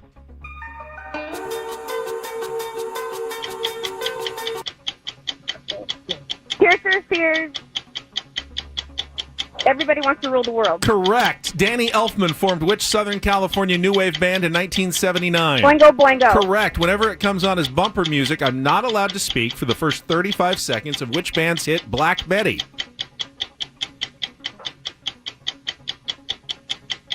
Pass. Which heavy metal band's two biggest hits are both covers of songs by the English glam rock band Slade?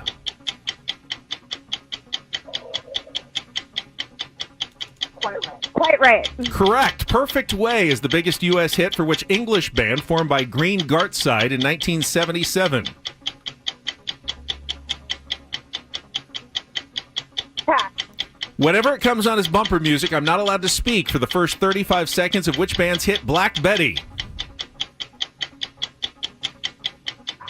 Oh, I know Woods is going to get that one. You got 3 of 5. You got Tears for Fears, Everybody Wants to Rule the World, Oingo Boingo, and Quiet Riot. You didn't get Ram Jam. That's Black Betty. And Screedy Politi is the Green Gartside band. I don't know. I think Woods is going to do well on this one. Hang on the line, though, Angela. We'll get back to you. Stay there. All right, we had a little phone trouble, but Angela came through. Her score is locked in. Woods, let's put 60 seconds back on the clock. Your time begins when Paul plays the music. Good luck. Let's take on Angela.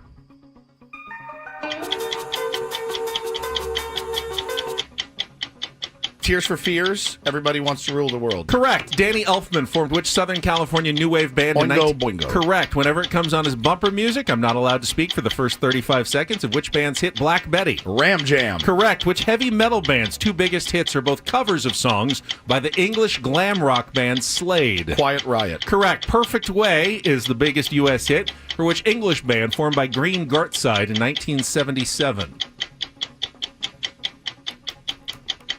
Read it again.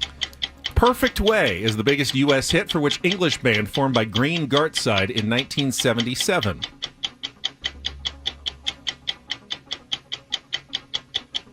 What is the category?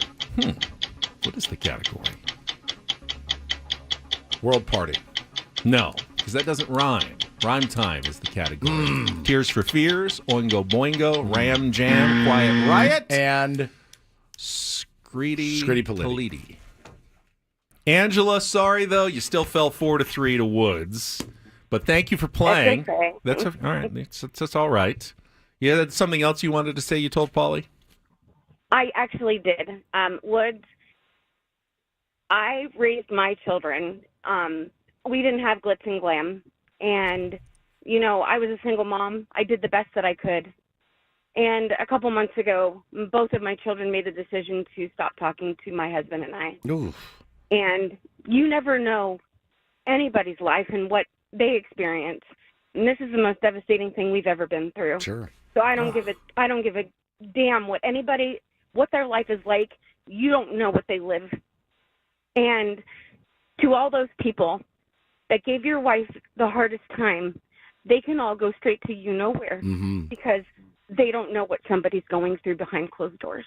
Thank you so much. You could have just missed one more so she could have qualified for the trip to Las Vegas. Bro, she can have it. Gracious. Oh, she's going to get me, man. She is going to get me. I'm so sorry what you guys are going through. I hope it all works out for you eventually. You know, it's heartbreaking, but thank you so much for those kind words for my missus. I know she appreciates it very much. Thank you, Angela. This is actually Angela Bullpen Babe and my husband's Roy. Oh, sweetheart. It's good to talk to you. Good to talk to you. So sorry. It's nice to talk to you. Hey, well, I'm so excited that I got to take you on, though. that was amazing. Well done. 3 is that's your solid score. You're no slouch with you're 3. like Red Robin. You're no Subway. Yeah, you're no Subway airport. The Subway at the airport. No. Thank you so much, Angela. Good to talk to you, my dear. Guys. Okay, thank you. Oh, that got powerful and emotional. It very much did. She got me. All right, we'll come back. Get back to some Padres talk. They are now on the fields at spring training. Can you believe it? Oh boy! It is time. It is happening. Here we go. It is happening, everybody. Can't wait. Season 6 weeks away here on 97.3, The Fan. Yeah, guys, wanted to tell you about Underdog real quick. This basketball season, when your favorite stars score some buckets, Underdog will alley-oop you to an opportunity to win money.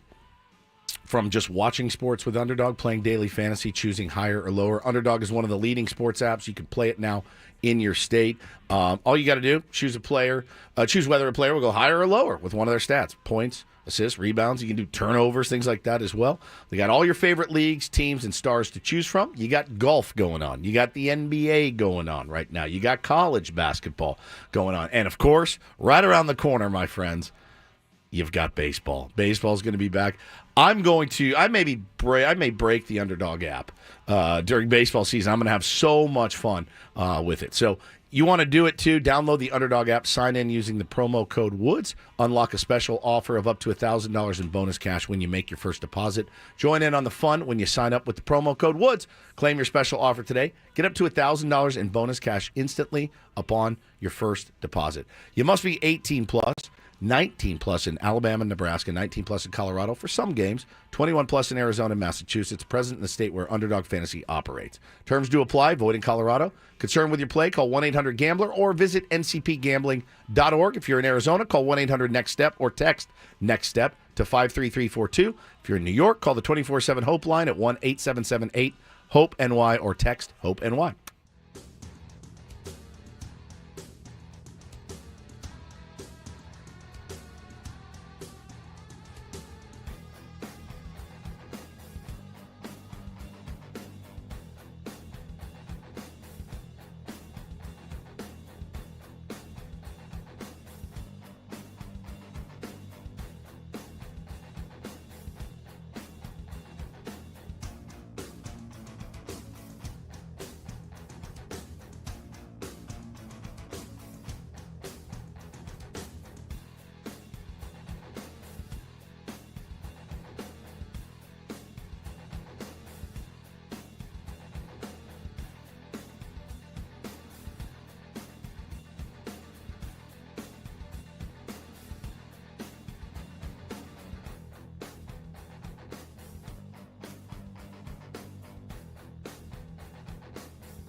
Now, I'm just using my imagination, but I'm picturing, maybe Michael King is throwing off flat ground at the moment. Yeah.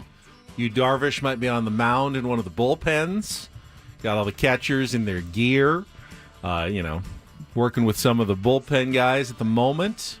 Padres are on the field. They're there, man. In Peoria, Arizona, right now. It's actually happening. Sammy Levitt's covering it, and we'll have daily updates throughout the day here on 97.3 The Fan. I've got FOMO, I'll tell you. A little bit, yeah. I do. It's the first couple days. I know. Yeah. I know we've never gone for just pitchers and catchers. We've always gone for spring training. And even this year, I feel like we're going a little bit late for us. But it's not as easy as you would think. Just show up and start ripping interviews. They've got so much crap to sift through. It's not just wake up, go out and play baseball. They've got pictures, and they've got to do all the scoreboard all the graphics. In between at bat videos. Yeah, Like, think about, production is gnarly. You could go to a game in August, and there's a bit on the big jumbotron in between innings where Michael King is playing some sort of game. You know where they recorded that? Spring training. Spring training in the first week. That's they all get in the room and they do 17 of them in a row. MLB The Show is there. Yes. And they got to do things with guys. So we've Rawlings and Nike shows up. We've gone out there before, and I remember one time we were out there. They're like, "Hey, they've got pictures today." So we sat and we were like, No, we didn't go. Oh, we didn't go. We did a show from the house. We were there for 4 days, right. but we only did 3 shows from the complex because they're like, there's 0 player availability. They're like, you can show up. You can come here and but sit. it's going to be a waste of your time. We said, all right, we'll just do it from the home. house. So we did it from the living room, and Bob Scanlon came over. It was the best. You think of picture day. Does that take 5 minutes? No. They've got green screens. They filter them through. Green screens? Green screens, Oh, not Paul I Skeens. love Paul Green Skeens. screens. And I love Paul They Skeens. filter them through many different stations. They got to get all kinds of shots, video shots, still shots, everything that they need for all the promotional material, pretty much for the entire season. It's actually is done right now at spring training. It's the stuff that I would hate the most.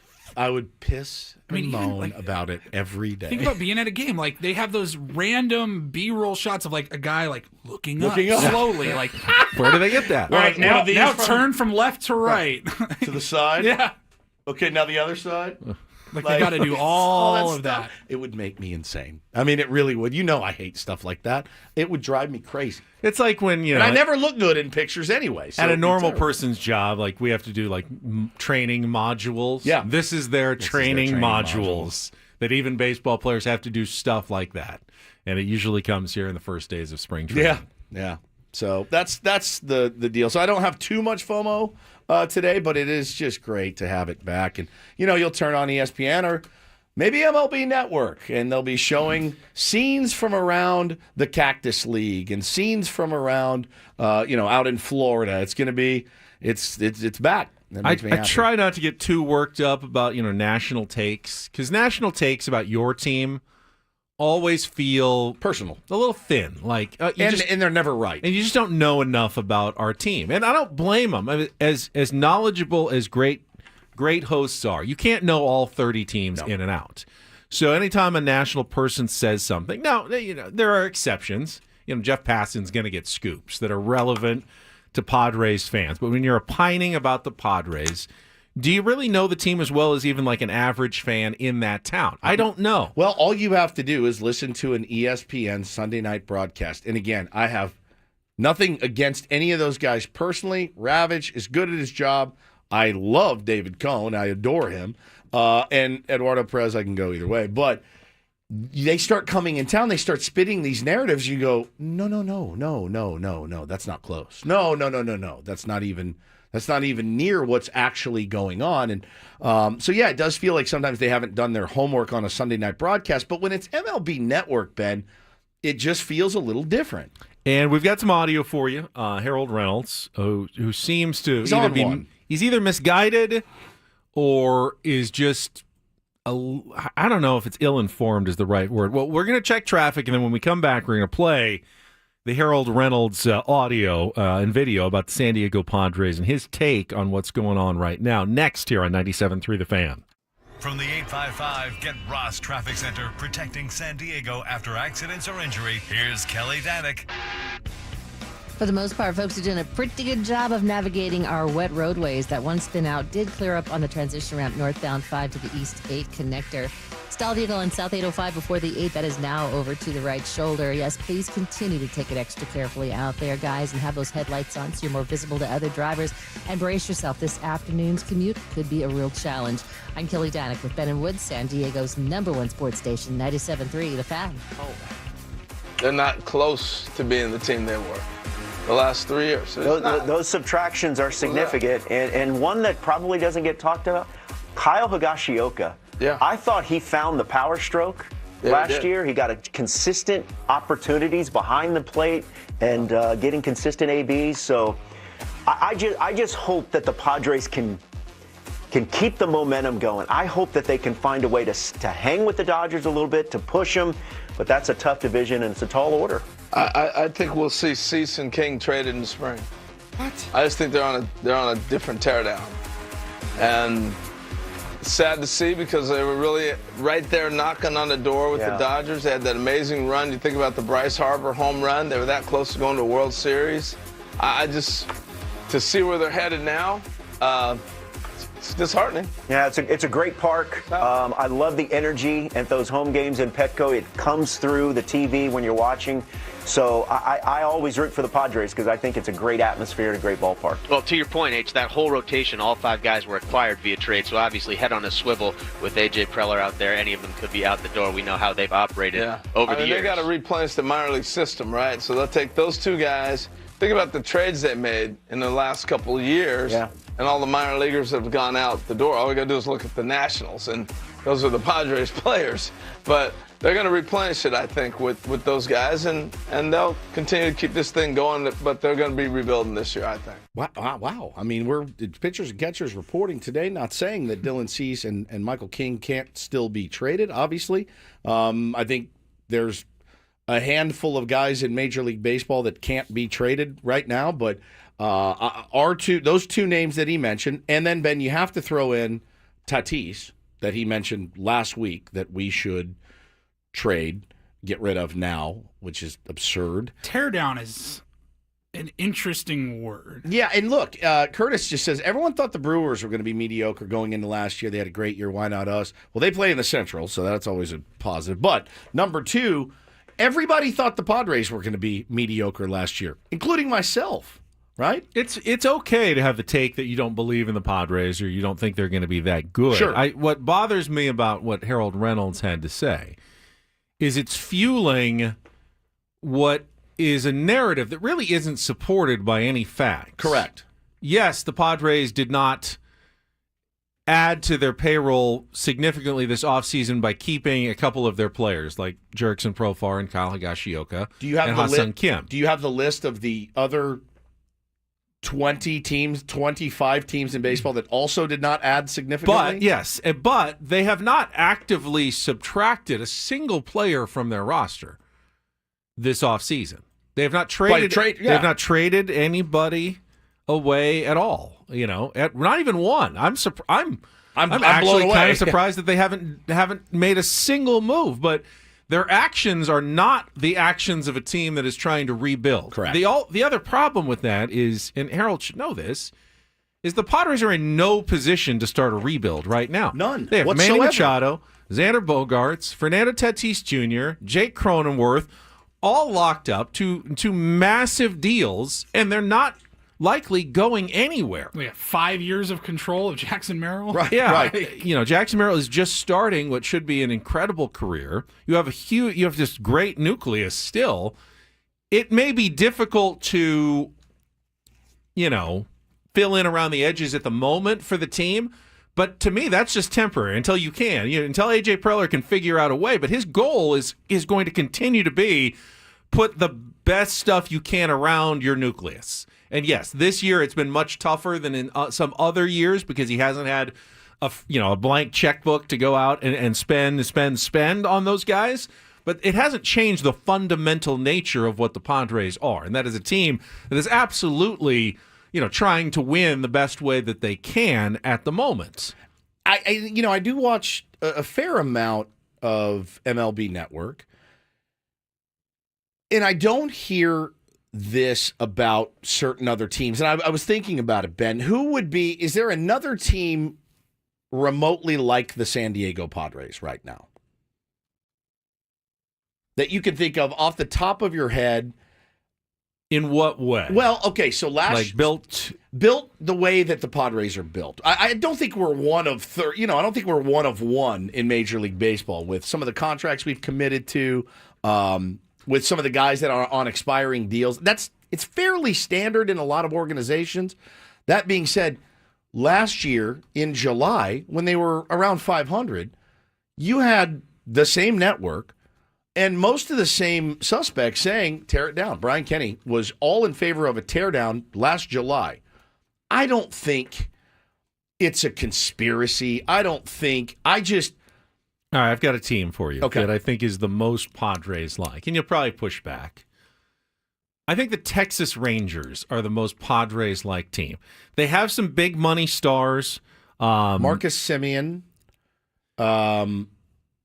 Corey Seager. Pitching-wise, they spent a lot of money on, Jacob deGrom, guys who haven't really contributed because of injury, but they are locked up with some big. They just re-signed Nathan Eovaldi, so they have some big money guys. They also have some younger guys who, are contributing and trying to contribute.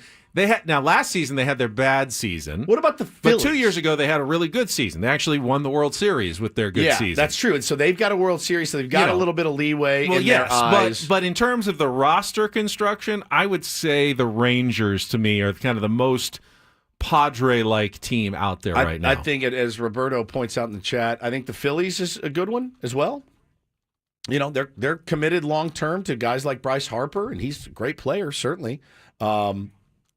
They're committed to Trey Turner. Nick Castellanos, I believe he was on the trade block, but he's still there. Kyle Schwarber. I mean, their team, their core is essentially the same, and they haven't added a ton. Curtis says the Toronto Blue Jays. Yeah, kind of another team like that. I don't think there's, a lot of their guys are expiring. Yes. The Blue Jays, yeah. they're not long-term locked in. Dante and Vladdy are expiring. Yeah. But yeah, I think the Phillies is that's a pretty good comp as well as the Rangers. But again, with the Rangers, they just won a World Series, so you do get that leeway. They did, but that doesn't fundamentally change what you are as a team. No, it doesn't. It's nice to have that ring. We would all feel differently, but the team would be the same. If the Padres had won the World Series last year and then had the exact same offseason this year, which I believe would probably have happened. Been similar, yeah. Obviously, we'd all feel very differently, but the team would be the team. I'd be drunk. I'd still be drunk from October. They'd still have, question marks in left field and behind the plate and in their starting rotation. I don't think fundamentally anything would have changed other than they would have won, 8 more games and, 9 more games, been World Series champions, and we'd all be through the moon ecstatic. But the nature of the roster wasn't going to change. And I don't think a rebuild was coming either. Whether they won the World Series last year or not, I don't think the Padres were just heading toward a rebuild no matter what. No, or a teardown or whatever you want to call it. I just don't think, that was ever in the cards for the Padres for the next few years. Yeah, at some point, maybe you have to. But until they trade Fernando and Merrill, I don't think you can call it a full-on teardown. Yeah, I mean, look, the other thing, too, and you see a lot of this sentiment, and it's probably the right sentiment. It's why it's so imperative that if you are going to, quote-unquote, go for it, you have to have a good first half. You do. Because if you don't have a good first half, that's when the tough decisions need to be made of, okay, Orioles are in it, they could use a Dylan Cease. The Braves are in it, they could use a Dylan Cease. The Yankees are in it, they could use a Michael King back. Those are the ones that eat your soul. I think we're all fine with this team having a good first half and saying, all right, maybe now we add at the deadline and maybe we, part with somebody that maybe we didn't want to part with, but it nets us this, and we actually can go and get to the dance where literally anything can happen. The Arizona Diamondbacks can get to the World Series. The Texas Rangers can win a World Series. Why not the San Diego Padres? It's on them. Yeah, it's on them for the first 81 games. I think you're hitting on something. Right now, it's very risky to both do a teardown or to add because you don't have the information of where you are. If you tear down right now and then you end up having playing pretty well and Tatis and Merrill are still and they're having great years, you go, why did we start getting rid of guys? If we just had one, or if we just had kept Dylan Cease, we'd be a true World Series contender. True. But if you add and like you're having a bad season, like we just spent money for nothing. We just wasted it. It's tough. It's tough. It's the needle, man. That's waiting to have more information to see how your season is going makes a lot of sense to the Padres right now, and they haven't. They haven't done anything either way. Yeah, and again, with the non-clarity from ownership is really that's the thing that they're not really talking about. Everyone just kind of looks at where the Padres are and they see these expiring contracts and they say, well, you got to get rid of them. You have to get rid of them because you lost Jurickson Profar and Kyle Higashioka. I mean, I love those guys. I love them. If the Padres had won the World Series, does that make Jurickson Profar now worth $42 million over 3 years? Right. I don't know that it does. Exactly. But, Ben, he was the worst qualified hitter in baseball before we got him on a $1 million 1-year deal. And he proved it and he got his bag and he left. That's also not uncommon in baseball. It is uncommon. Great story. It's a great story. But again, I love Higgy. One of my favorite Padres of all time. Is he a massive, massive needle mover? Can he not be replaced by what we got? Maybe not quite up there, but it's not something so jarring to me that I go, we have to tear it down. If we're only comparing those two, like the Higgy, not re-signing Higgy hurts me more than not re-signing Profar. Because I think both areas were clearly an area of need. Right. But $6.5 million, like that's not breaking the bank. No, it's not. And that's when you go, wow, are broke? times that hard? Right. Yeah, but what we're talking about is letting go a guy who you just said, had a terrible season 2 years ago, damaged, infielder that you didn't really need, and a career backup catcher who had one good 3-month stretch. Yeah. I mean, that's who they've let go. Yep. It's not as fundamentally jarring as it should. It's my fault.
A couple other MLB moves yesterday that we can get to here. Final hour of the program. Ryle Report coming up. And we've got more Padres spring training tickets to give away this hour as well. So stay tuned for your chance to win a 4-pack of tickets to the Peoria Sports Complex. Any game of your choice.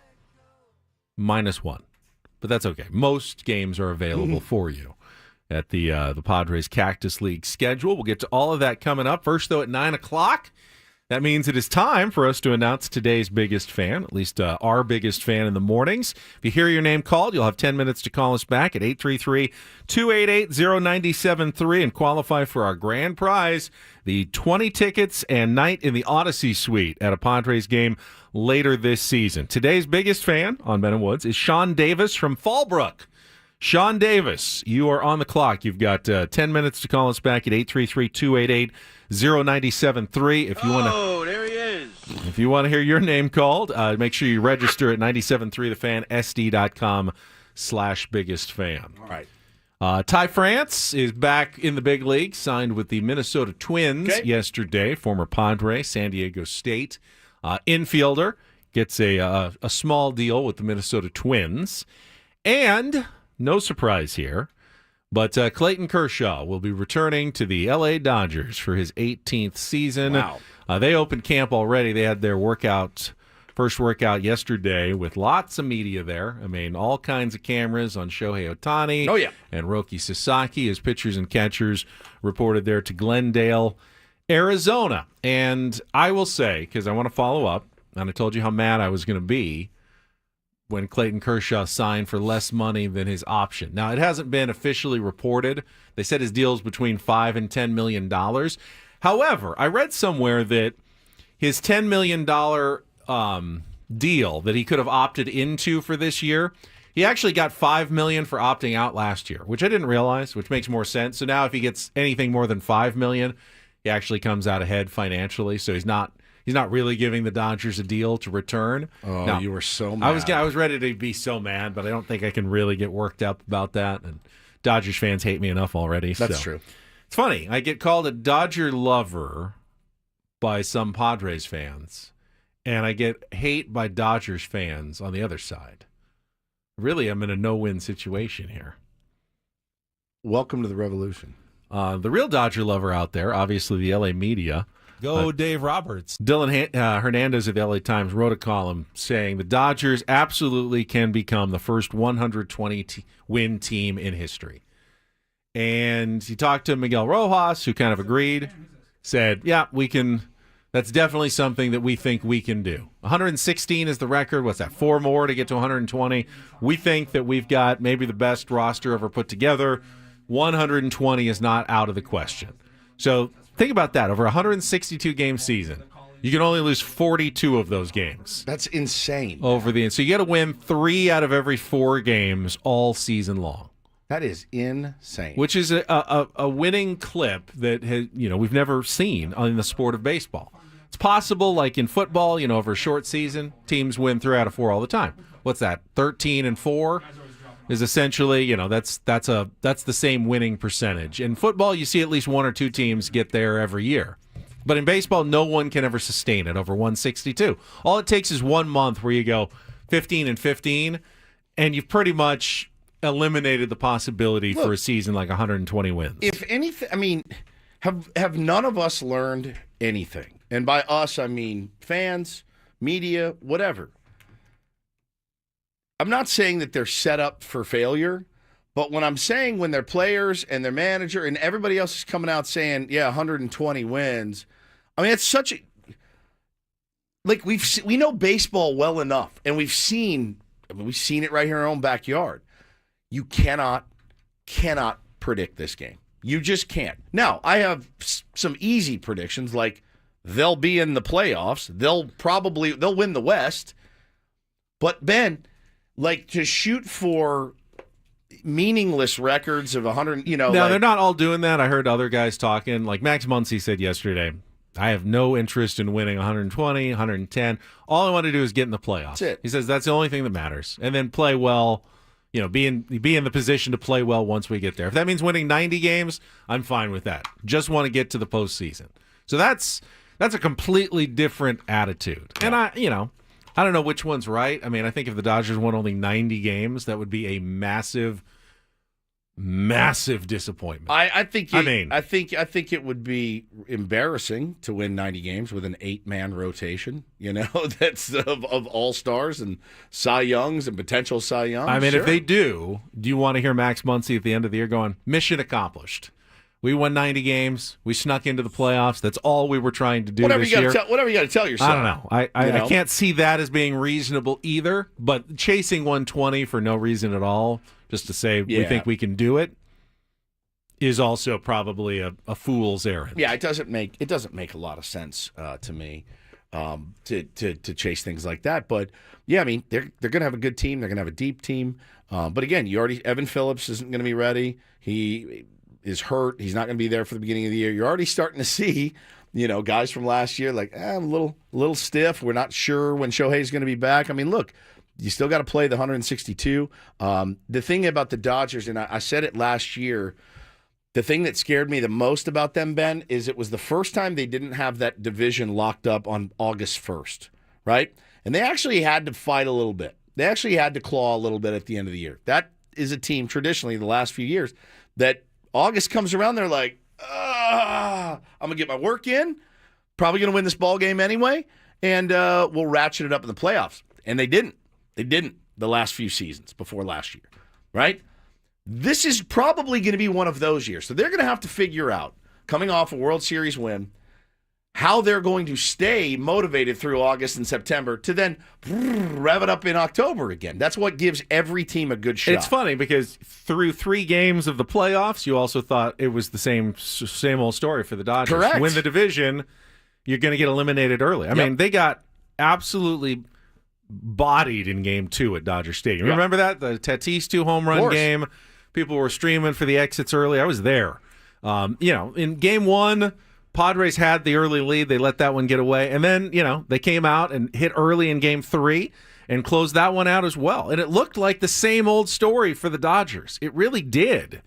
But they were able to get their acts together. And once they did, they turned pretty much unstoppable. Yeah. Game, 3.5 on from the NLDS, then they were good to go. So I don't know. Is there something to read into that, or is there not? That's always the question with the playoffs. Is there a lesson to be learned, or is it always just a new random short season every single year that you can't really predict? Yeah, like PJ 1313 says, like 2023 at FanFest, saying you're going to win the World Series. 100%. I think he's a Dodger fan, but you're not wrong. You're not wrong. There's that at the time when I went, oh God, you didn't make the playoffs. So weird stuff happens in baseball. Can't wait to see how it all plays out. It's going to be fascinating. I'm just glad. I'm glad that it's back. But don't you want your team to say, yeah, our plan is to win the World Series this year at the start of the year? Sure. And the alternative is, yeah, we're probably not going to win the World Series, but we'd love to finish above 500 and maybe sneak into the playoffs. Well, every team wants to win the World Series. No, the GM of the White Sox just said yesterday, I think we'll win more games than last year. Now, a lot of White Sox fans said, you know what? Props to him for not guaranteeing it. But he said, how many games did they win last year? Like 54 or something. I don't know. And he said, I think we're going to win more than we did last year. Didn't they have the worst? They had the worst record ever. Season in Major League history, right? Yeah. I've got to look this up. They won 41 games. They went 41. What did I say? They won 54. Oh my God. 41 and 121, and he thinks he's taking the over on 41 wins. That's the opposite of the Dodgers. That's losing 120. Yeah. That's as ridiculous as winning 120. They did it, though. 41, I'll take the over. I'll take the over. I'm taking the over. You have to hit the over, right? Like, you have to. When are we going to do our picks and stuff? I like that when we do all the divisions. A little closer to the season. Okay. I mean, you got to wait. There's still guys, free agents out there. There's trades that are going to be made. You can't go too fast. You got to wait until last week or so of spring training before you really jump into the picks. Yeah. I've got one pick for you. NL West champion, Los Angeles Dodgers. Save that clip. That's my prediction. Yep. They're going to use that on their next hype video for the. If they do, we're going to find a way to sue. Do you think there will be anyone like a legitimate ESPN, Fox Sports, Athletic when they do, and they'll be There's going to be no edgelords. Let's say there's between, 100 to 200 true baseball experts who all pick their division winners. Will there be even one of them out of 150 that doesn't pick the Dodgers? No. I love the Diamondbacks moves. They will get literally every single person in America. Now, I don't think they'll have everybody pick them to win the World Series. There'll be at least a few people who go, hey, playoffs are random enough. I'll pick a different team to win the World Series. Sure. But they will literally have every single baseball person predict that they will win the division. Call it right now. Dodgers or the field? For the World Series? Yeah, I take the field. The Vegas odds would tell you they have like a 23% chance to win the World Series. You're taking a 77% bet there on not Dodgers to win the World Series. Exactly. That's a huge favorite, actually. A huge favorite. How about, and then you flip it. If you had to pick one team to win the World Series, like you have to put $100 down on a team. Who are you picking? Dodgers. Yeah. 100%. But even the biggest favorites in maybe the history, or at least recent history of baseball, are still massive, number one. Pretty massive underdogs to win the World Series. Correct. Because that's how baseball is structured. And trust me, they'll run with that narrative too. Oh boy, nobody had us. It's true. Nobody thought we'd be. It is nobody true. Thought, you see the odds? 23%, bro. That's all you guys thought about us. They'll take it and run with it. It's gonna make me sick. Now remember, that's still more than any other team. 100%. But you can always portray in baseball. You can always portray yourself as a massive underdog. Correct. Because it is true. Every team is a massive underdog at the start of the season. That's how hard it is to win that tournament at the end of the year. That's just how hard. it is. The Chiefs are massive underdogs to win the Super Bowl every year. They are. Yeah. Even though they're the favorites, they're also massive underdogs to actually win it. There are 31 other teams in a league of parity. It's kind of crazy to think that you can actually expect any team to win a championship in any sport. Yep.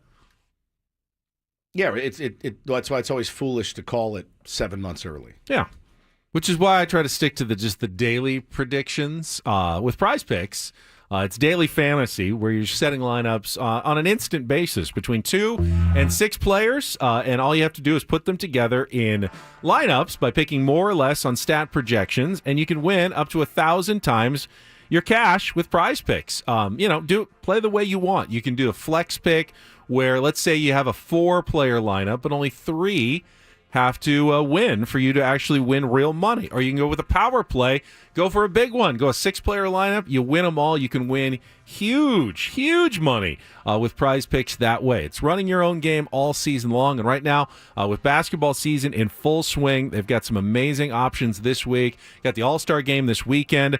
Check out Steph Curry, check out LeBron James. All the stars will have points options, rebound, assist options for the All-Star game, and the 3-point shooting contest and slam dunk contests on Saturday as well. You can set lineups for those as well. It's easy to play. It's quick to sign up. Just download the app at prizepicks.com, and when you do, use the code KWFN. You're going to get $50 instantly to play with when you play your first $5 lineup. So $5 of your own money, $50 of their money. That's a great deal to get you started just by using the code KWFN at sign up, and it's quick and easy to deposit and withdraw your money when you win, because of course you want your money back when you win. You can use MasterCard, Venmo, Apple Pay. It's all available to you. So it's Prize Picks. Run your game. Must be present in certain states. Visit prizepicks.com for details.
This segment of Ben and Woods is brought to you by Robert Half. 9 out of 10 hiring managers are having difficulty hiring. Robert Half is here to help. They're recruiting professionals utilizing award-winning AI to connect businesses with highly skilled talent. At Robert Half, they know talent.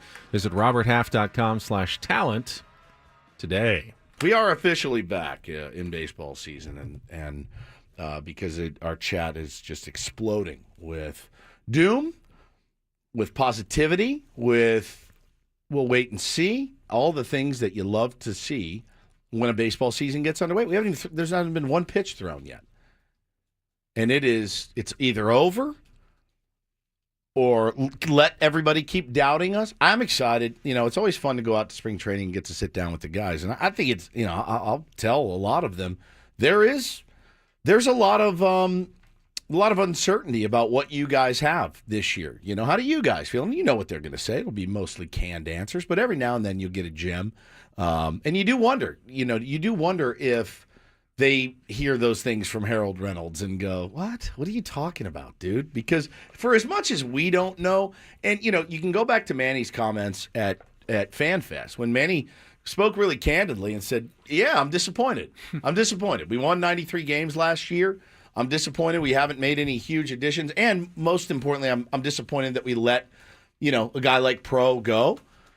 That's what you want from the leader of your team, right? To speak his mind, certainly. But I bet once he gets out there, things change and you start to get into the groove and you start to think, you look around and go, no, we're going to be all right. We're going to be fine. But I wonder if they hear those comments about tearing it down and we don't believe. And, I was not a believer in last year's team until I was. I've tried to think of the best way to kind of phrase this because every baseball season has many different paths it can take. Yes. And at the start, you don't really know. It could be like 2023, where you have immense talent, but you can't win a close game.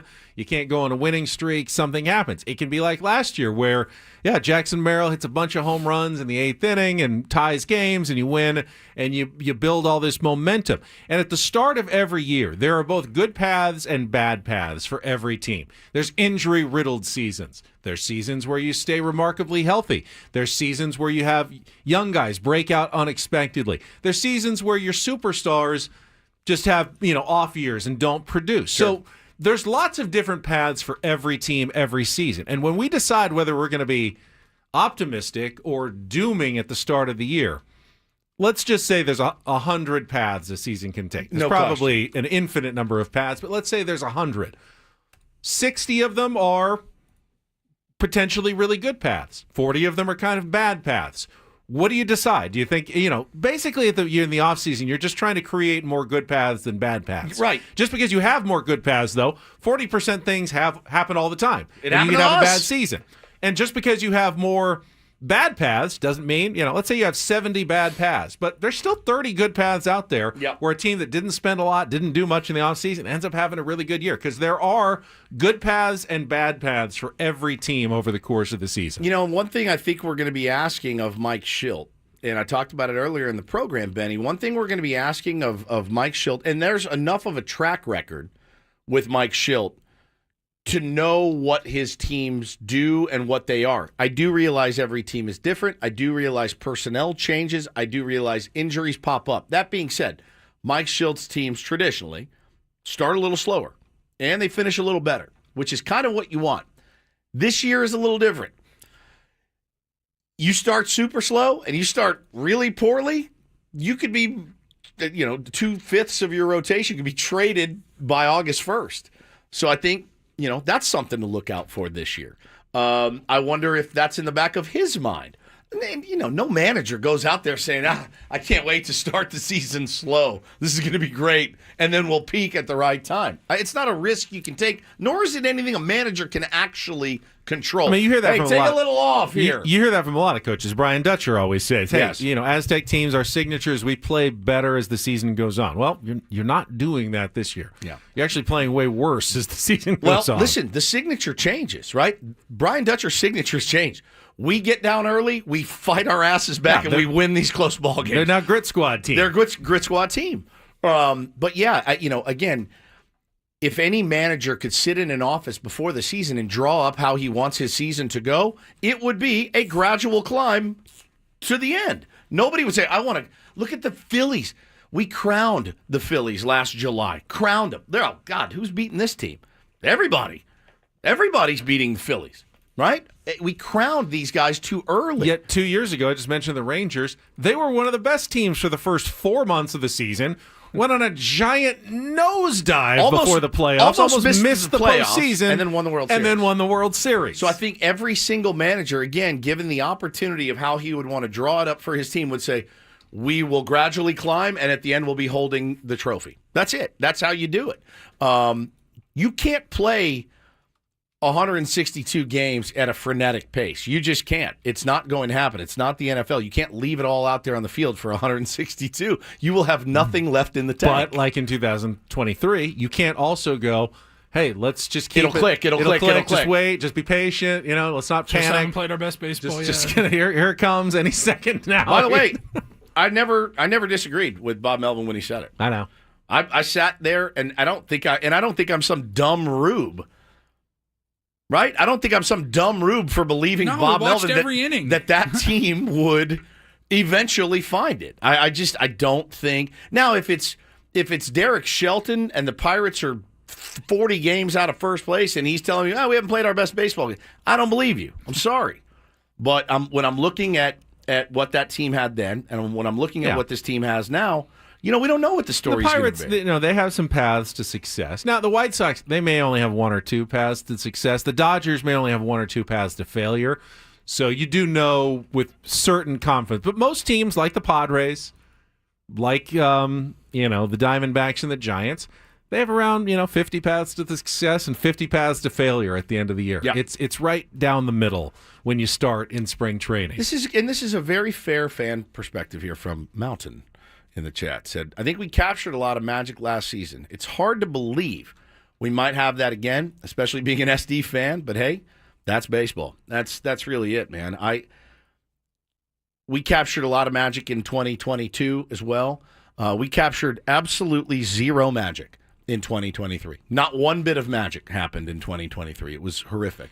But you could say in basketball, the Aztecs are capturing a ton of magic right now. At the end of the game. With all these comebacks. There's comebacks. Doesn't necessarily inspire a lot of confidence, though. Maybe you want to be the team that doesn't need to capture magic. They're just a solid to win games. You're just solid. And you're not winning a bunch of walk-offs.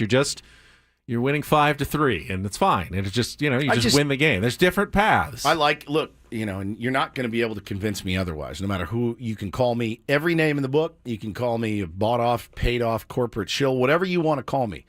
You're not going to get me to not believe in Jackson Merrill's ability, Fernando Tatis's ability, Manny Machado's ability, Michael King's ability, Dylan Cease's ability, Jason Adams' ability.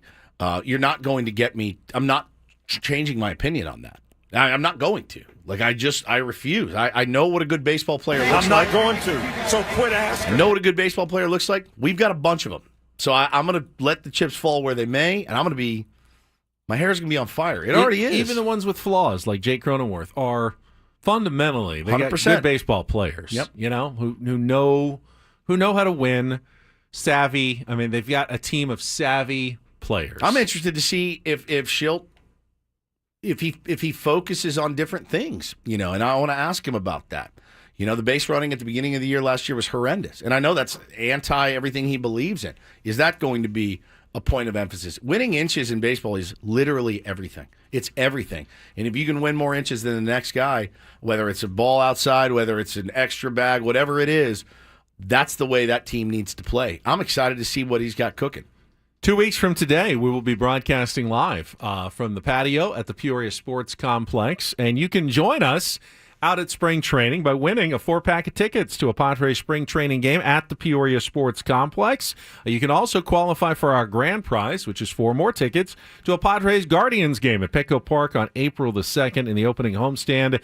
Get your spring tickets now at PeoriaBaseball.com, but if you want to win the 4-pack of tickets to your game of choice in Arizona this spring, call now, 833-288-0973. Let's do the 5th caller, 833-288-0973. Paulie will take those calls during our break, and then he'll be back with his Ryle Report headlines, including, Padres aren't the only Dodger haters out there. There's another franchise that is right alongside the San Diego Padres in their disdain right now. Mama. For East the LA Coast, Dodgers. East Coast, West Coast. Yep. Let's go. Can't wait. That is coming up next on 97.3 The Fan.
Remember when you accused Odyssey of fixing the Super Bowl Squares contest? Yes.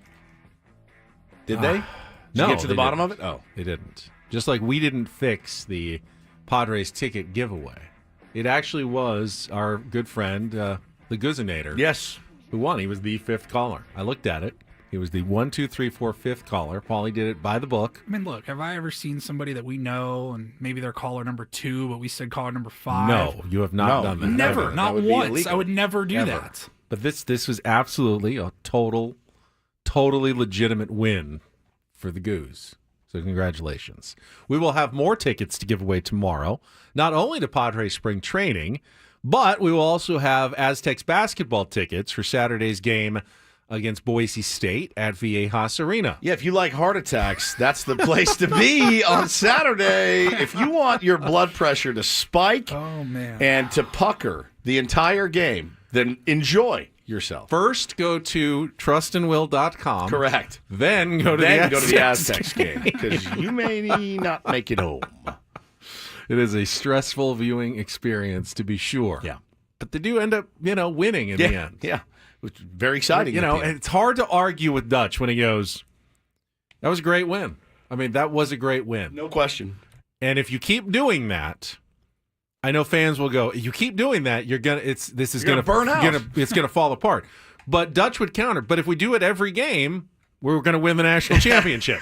As long as we come out with more points than the other team in the end, it doesn't matter how we get there.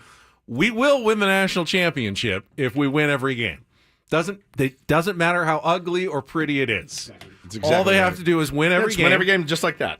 And they will win the national championship. Yeah, no style points I don't see it happening, in. but it's hard to complain too much when they come out with the win in the end. All right. Paulie's got some headlines. It is time for the Ryle Report after our last check of traffic here on 97.3 The Fan. From the 855 Get Ross Traffic Center, protecting San Diego after accidents or injury, here's Kelly Danek. Several problems wrapping up our morning drive. Got a collision on northbound 805 at 43rd. It's over the right shoulder. Also, northbound 15 past Carroll Canyon. Collision involving a couple vehicles there over the right shoulder. And on the Winter Gardens Boulevard on-ramp southbound 67. Accident involving several vehicles. Yeah, still pretty slick out there, you guys. And keep in mind, more rain is expected off and on throughout the day. This afternoon's commute could be pretty brutal, so brace yourself for that. I'm Kelly Danek with Ben and Wood, San Diego's #1 sports station, 97.3 The Fan. And get things started here with our today's edition of the Ryle Report. Now tuned into the greatest. Welcome to the Ryle Report with Paul Rindle. Hi, Paul. All right. 2 stories from the world of sports that we haven't gotten to yet. We'll start off in Major League Baseball. And 1 story that you didn't know you needed. Are you laughing, biatch? It's the Ryle Report Hey, Paul, how you doing? Okay, how are you? on 97.3 The Fan. Are you ready to bless the mood? I need some help, please. That was good. Can I get a yeah? Oh, yeah. All right. All right. All right. Good morning. Happy Wednesday. Happy hump day, gentlemen. Yeah, if I'm lucky. No, it means it's like the middle of the week, Oh. and you're getting over The hump. over the hump in the middle of the week. It's not what you think. Multiple meetings. Yeah. No, it's really just one meeting. It's really just the one meeting. No. No, it's not. It's not like The odds are against me on a Wednesday, on a rainy that Wednesday. happening or the field? The field. Field now. Yeah. All right. We'll move on. We have talked a lot about beefs recently. Mhm. Kendrick Lamar and Drake. Yeah. Big beef that was Huge- highlighted on the huge beef. Super Bowl. That got people talking about other, hip hop beefs. And Why so do they call it beef, by the way? I don't know. Beef. Why do we have beef? with someone else? Why do you got have so much beef with me? You couldn't have chicken with someone Or else, or Pork. Fish. Pork is good. Oh, these guys got pork. They got some nasty pork going on Nasty between ass them. veal. These guys got veal. Good old fashioned East Coast versus West Guys Coast veal. pork. these guys have impossible meat. Yeah. I don't get For it. the vegans out there, The East Coast, West Coast rivalry has expanded beyond just music and cultures, and it has landed in baseball. So I think we've talked about it in little snippets here and there over the offseason. Dodgers and Yankees are turning out, they don't really like each other that much. Sure. And you could maybe expect that. You lose the World Series, maybe some sour grapes. I don't know. But let's go through the timeline because I want to get the story here is the latest that Aaron Boone said at Yankee spring training yesterday. Yep. His comments about kind of all this offseason chatter. But when did it really start? Started immediately after the World Series. A drunken Chris Taylor was on, I believe it was Mookie Betts' podcast, if I'm not mistaken. If I am mistaken, Dodger fans will probably mail me a They'll let letter you know. letting me know to my home. But he was like, they were drinking, and he just started like just flapping gums about how bad the Yankees were. Instead of easiest path to a World Series. yeah, or something like that? instead of just being like, hey man, I'm just fired up, we won it. He said something about like they just didn't do the fundamentals well. Well, so then they were going to make mistakes. We knew they would make mistakes. Joe Kelly said the same thing. Joe Kelly was on Baseball Isn't Boring. He said we had seen it every game. Just let them throw the ball to the infield. They can't make a play. It was a mismatch from the get-go. If we had a playoff re-ranking, they might be ranked the 8th or 9th best playoff team. You're putting the Padres ahead of them. That's the thing. You're putting the Phillies ahead of them. The Dodgers have been massively disrespectful to the Yankees. But so respectful. And massively respectful to the Padres this entire offseason. So stupid. It's so dude. weird. He said, I mean, the Guardians played like crap, but the Guardians played better defense and played better baseball all around. Called their matchup with the Yankees a complete mismatch. Shohei got an extra base going to third on a sloppy Glaber play. It's well known. We all knew. We're the Dodgers. We know every little detail. So they've been, and then Miggy Rojas had something recently. So they've been, they've instead of celebrating, they've been taking their shots at the Yankees, and I don't have a problem with it. I really don't at all. And I actually think Aaron Boone probably shouldn't have said anything yesterday because it really doesn't make them look all that great. All right, well, here's the latest in this saga. Aaron Boone at the podium yesterday at Yankees spring training, and here's the question he was asked. The Dodgers spent a good portion of their offseason talking trash about just how clean this team is. Did you take any of that personally? Do you think any of the guys took that personally? Probably a little bit. I mean, don't like hearing that. You hope, but the reality is, we didn't play our best in the series, and they won. So, they have that right to say whatever. Hopefully we're in that position next year and handle things with a little more class. But the old class. That the reality is, it's a great team. It's a great organization with a lot of great people that, I happen to know and respect too. So, a few people, sounding off, isn't necessarily how I would want to draw it up, but they're the champs. They have that right. Well, the funny thing, too, was, and then John Birdie from the Yankees, and I don't even know if he's with the Yankees still. I think he remains unsigned, if I'm not mistaken. He was with them, wasn't on the World Series roster. He was on, like, a podcast talking about how unclassy they are. And Joe Kelly wasn't on the World Series roster, and Chris Taylor didn't do anything in the World You Series. think that's going to stop Joe Kelly from ever talking some yeah, but it was not. It was not like it was, the starters that actually went out and won those games that were it was the guys on the bench. What's odd, though, is that it doesn't help the Dodgers at all. No one wants to win a championship and goes, and you know what? We had the easiest path to the championship ever because the teams that actually were in front of us, man, they were all terrible. I mean, it was so easy to win that championship. No, you want to do what they've been doing at the Padres, like, man, we had to beat such good teams to win our championship, but they're not doing that with the Yankees. It's weird, We got to the World Series. It was a cakewalk, honestly. It was a complete, an utter cakewalk against a fundamentally terrible team. Terrible team in the New York Yankees. It doesn't serve the Dodgers well to even do that, yet they keep doing it. It is funny, man. It's the guys, kind of the guys, in this case at least, the guys on the end of the bench that really didn't really do much to contribute. They did in the regular season. Of course, you're a part of that team. It doesn't take away. But you didn't get out there and get that. If Blake Trinan said it, or like Evan Phillips, who shredded his arm for that team, or Mookie Betts, if they said it, maybe it's a bigger story. But somebody made the point in the chat, and I agree. Baseball is infinitely better when teams hate each other. It's so much better. When they have beef. Got to have beef. Which Neil in the chat says the origin of having beef, likely from the 19th century in England, when to stop a thief, people would yell, "Hot beef!" Which I don't know why don't they just yell "Stop thief"? Why would you yell "hot beef" instead of "Stop thief"? Is that too many letters? And let's just make it hot beef What did they instead. say again? Hot beef. Thank you. I don't know where to go. I'm elated. I'm elated that you get a gem like that. I appreciate Neil looking it up in our chat. Okay, so somebody would steal your stuff and you would yell out "hot beef." Why? Yeah. I don't know, because Stop it yelling rhymes, rhymes with "stop thief." I think. Why wouldn't you say "stop thief"? I don't know. Like, did they steal? Did they break in to steal their beef? No, I think like you're walking Hot, like stolen. You grab an apple on a cart as you're walking by. You don't pay for it, and then the guy who runs the Hot cart will beef? yell "hot beef," and then you're supposed to tackle the guy, I guess, with the apple. All right, Eric Rupner, if you're listening, if there's not a hot beef sandwich shop at Petco Pork this year, then I don't know what to tell you. It's a missed opportunity. Wow. With Ben just sitting there yelling, "Hot beef! Hot beef!" the whole time.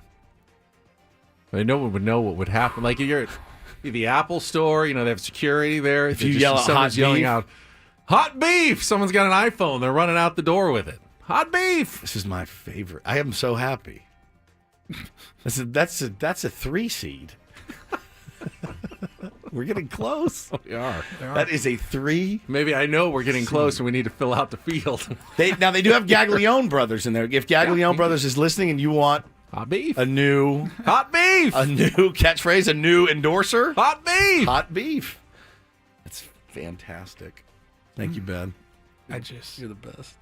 Hot beef. Save it and just. Oh yeah. I just want to play Save it. that forever. I want to play it as much as you can possibly play it tomorrow. Right. We'll just we'll skip to my last story here for time's sake 'Kay. because I know Woodsy's been itching to talk a little music, a little rock and roll Hall of Fame. We got the nominations for the 2025 class of the Rock and Roll Hall of Fame, which I think you kind of have to give the disclaimer every time you read these names.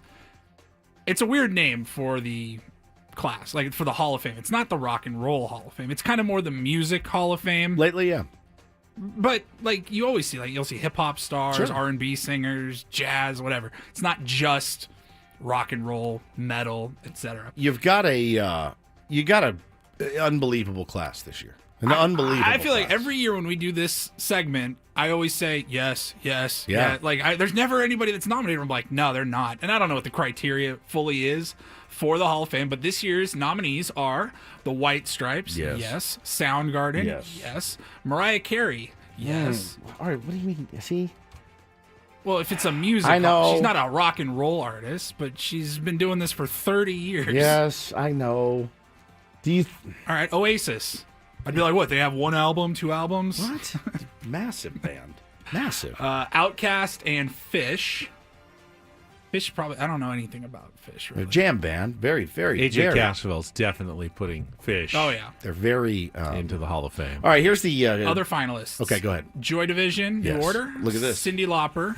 Wow, you came prepared with You're your ready Joy to go. Division shirt on. Ready to go. Cyndi Lauper, Billy Idol. Yeah. Yes. Joe Cocker, Chubby Checker, Bad Company, Black Crows, and Mana. Yes.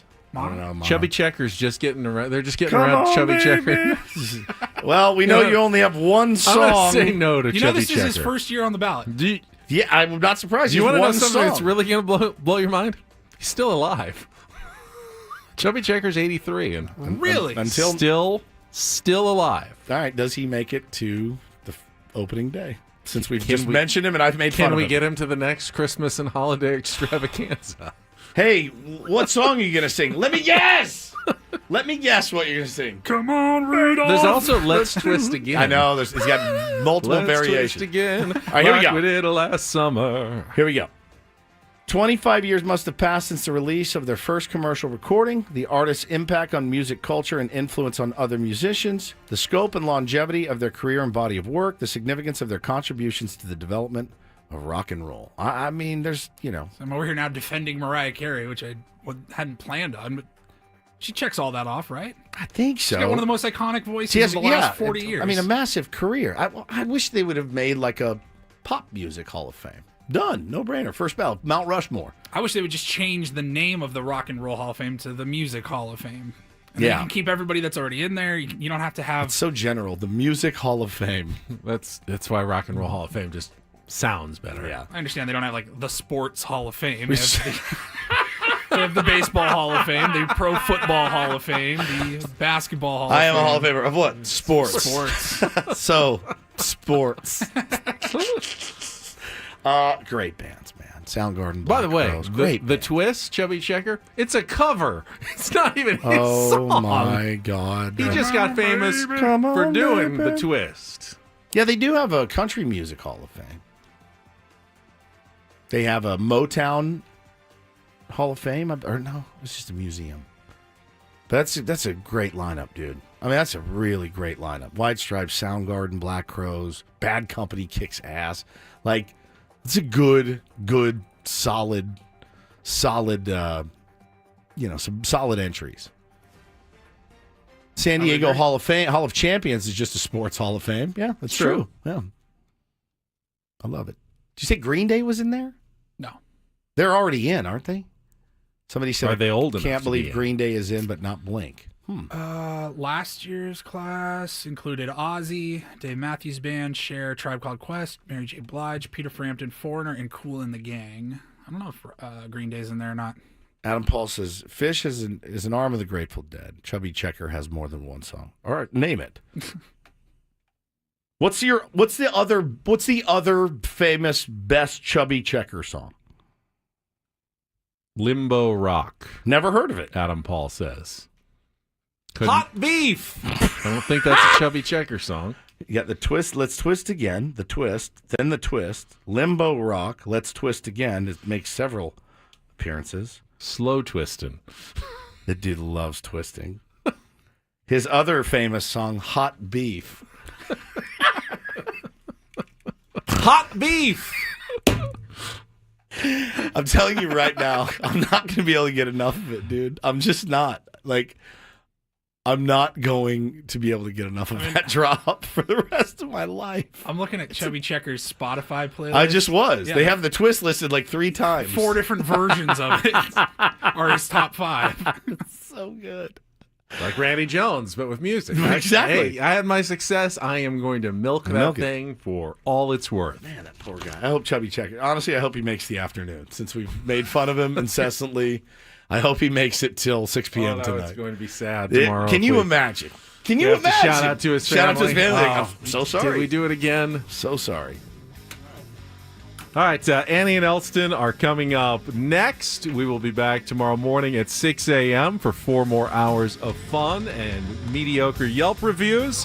For Paul Rindle and Stephen Woods, I'm Ben Higgins. Have a great rest of your Wednesday from all of us here at San Diego's #1 sports station, 97.3 The Fan. So long, everybody. Hot beef!